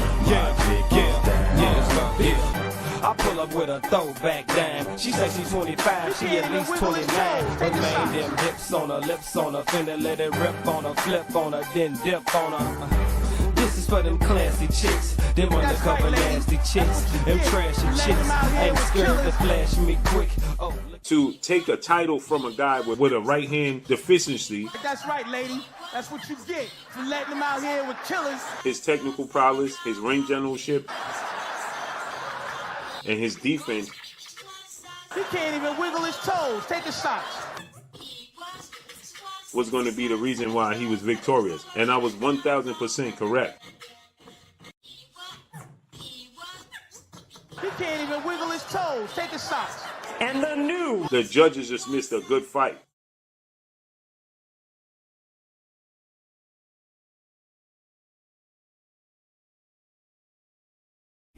She thick, I can't let you pass me, miss. Off the chain, young keys spitting hot flows off the brain. Holla at me when you're ready to get off the lanes. And on some real shit, I'm the one you deal with, feel me? Run game like Diddy in the marathon. All that seems to be on my mind is hustling. All that seems to be on my mind is hustling. All that seems to be on my mind is hustling. All that seems to be on my mind is hustling. I just wanna touch a onion. She just want a couple hundred. I got mad and changed the subject. Then I got drunk and said fuck it. This is for my hustling niggas. This is for my hustling bitches. Pull up with that Aquafina. Yellow bone, her name is Tina. Tina like the hit casinos. Tina could snort a whole kilo. Tina like to fight and argue. Bye bye Tina, bitch, you are you? Met a dark skin chick named Anna. Anna like that marijuana. Anna was from the Bahamas. At least that's what she said. I assume she's honest. I apologize, Your Honor. I just wanted me some money. You can't tell these niggas frontin'. You can't tell these niggas nothing. You can't tell these niggas nothing. You can't tell these niggas nothing. You can't tell these niggas nothing. You can't tell these niggas nothing. All that seems to be on my mind is hustling.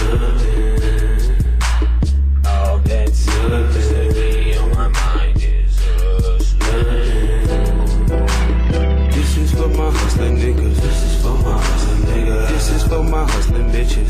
For my husband, bitches. Nigga, don't act so suspicious. Hustle hot as hell, but you swear they snitching. You don't wanna go to prison. You don't wanna go to prison. You don't wanna come up missing. You don't wanna come up missing. I just want a couple bitches. Put them in the ring, make a split decision. I'm trying to slow down with the sinning. I pray to God, no, he'll forgive me. Me and God had a discussion. He said, tell him. I said, you can't tell these niggas nothing. You can't tell these niggas nothing. You can't tell these niggas nothing. You can't tell these niggas nothing. All that seems to be on my mind is nothing. All that seems to be on my mind is nothing. All that seems to be on my mind is nothing. All that seems to be on my mind is nothing.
Money, cars, clothes, hoes, blown, drove. In the streets, man, that's all we know.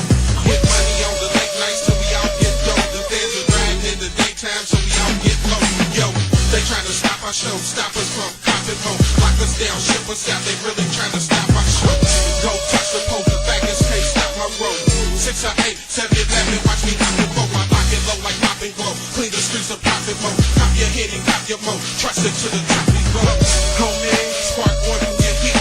Carlito J murder, spark one on the beat. We the brand makers, touch these haters, plotting the takers. They can't stop my raiders, we feeling like the Lakers. They can't stop the vapors, we creeping in for the capers. The feds is watching, trying to lock us down with the papers. Here on, I see you later, till my hands is covering paper. I'm out on late nights, grinding, trying to cover 8. Still here, homie. Popping collars on you snitches. You test can't drink what we did to get these riches. Late night, sold drugs, sold dice, no slugs, no lights, no rub, no rights, no Still here, homie.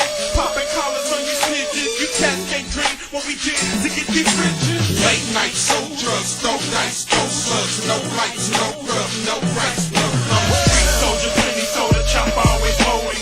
Lean on with murder, dudes know when we paper folding. Homicide without a motor, some pay him if you want one. We straight from the ghetto, the gutter, 911's rolling.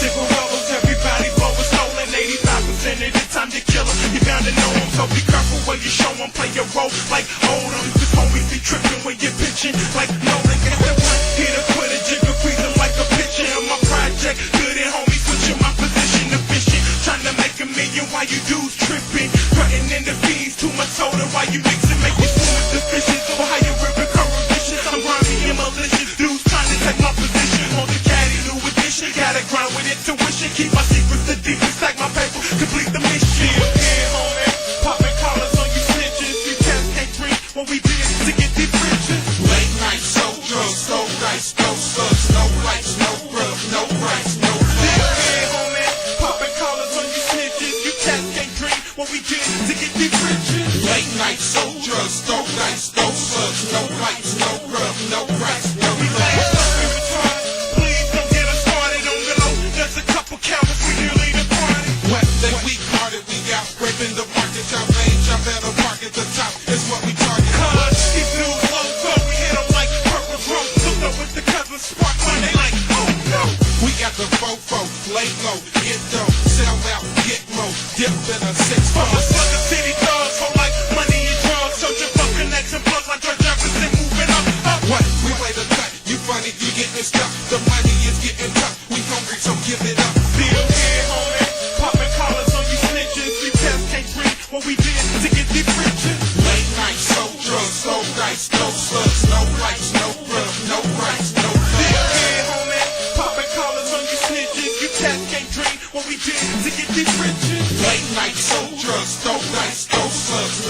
racks, no grub, no racks, no love.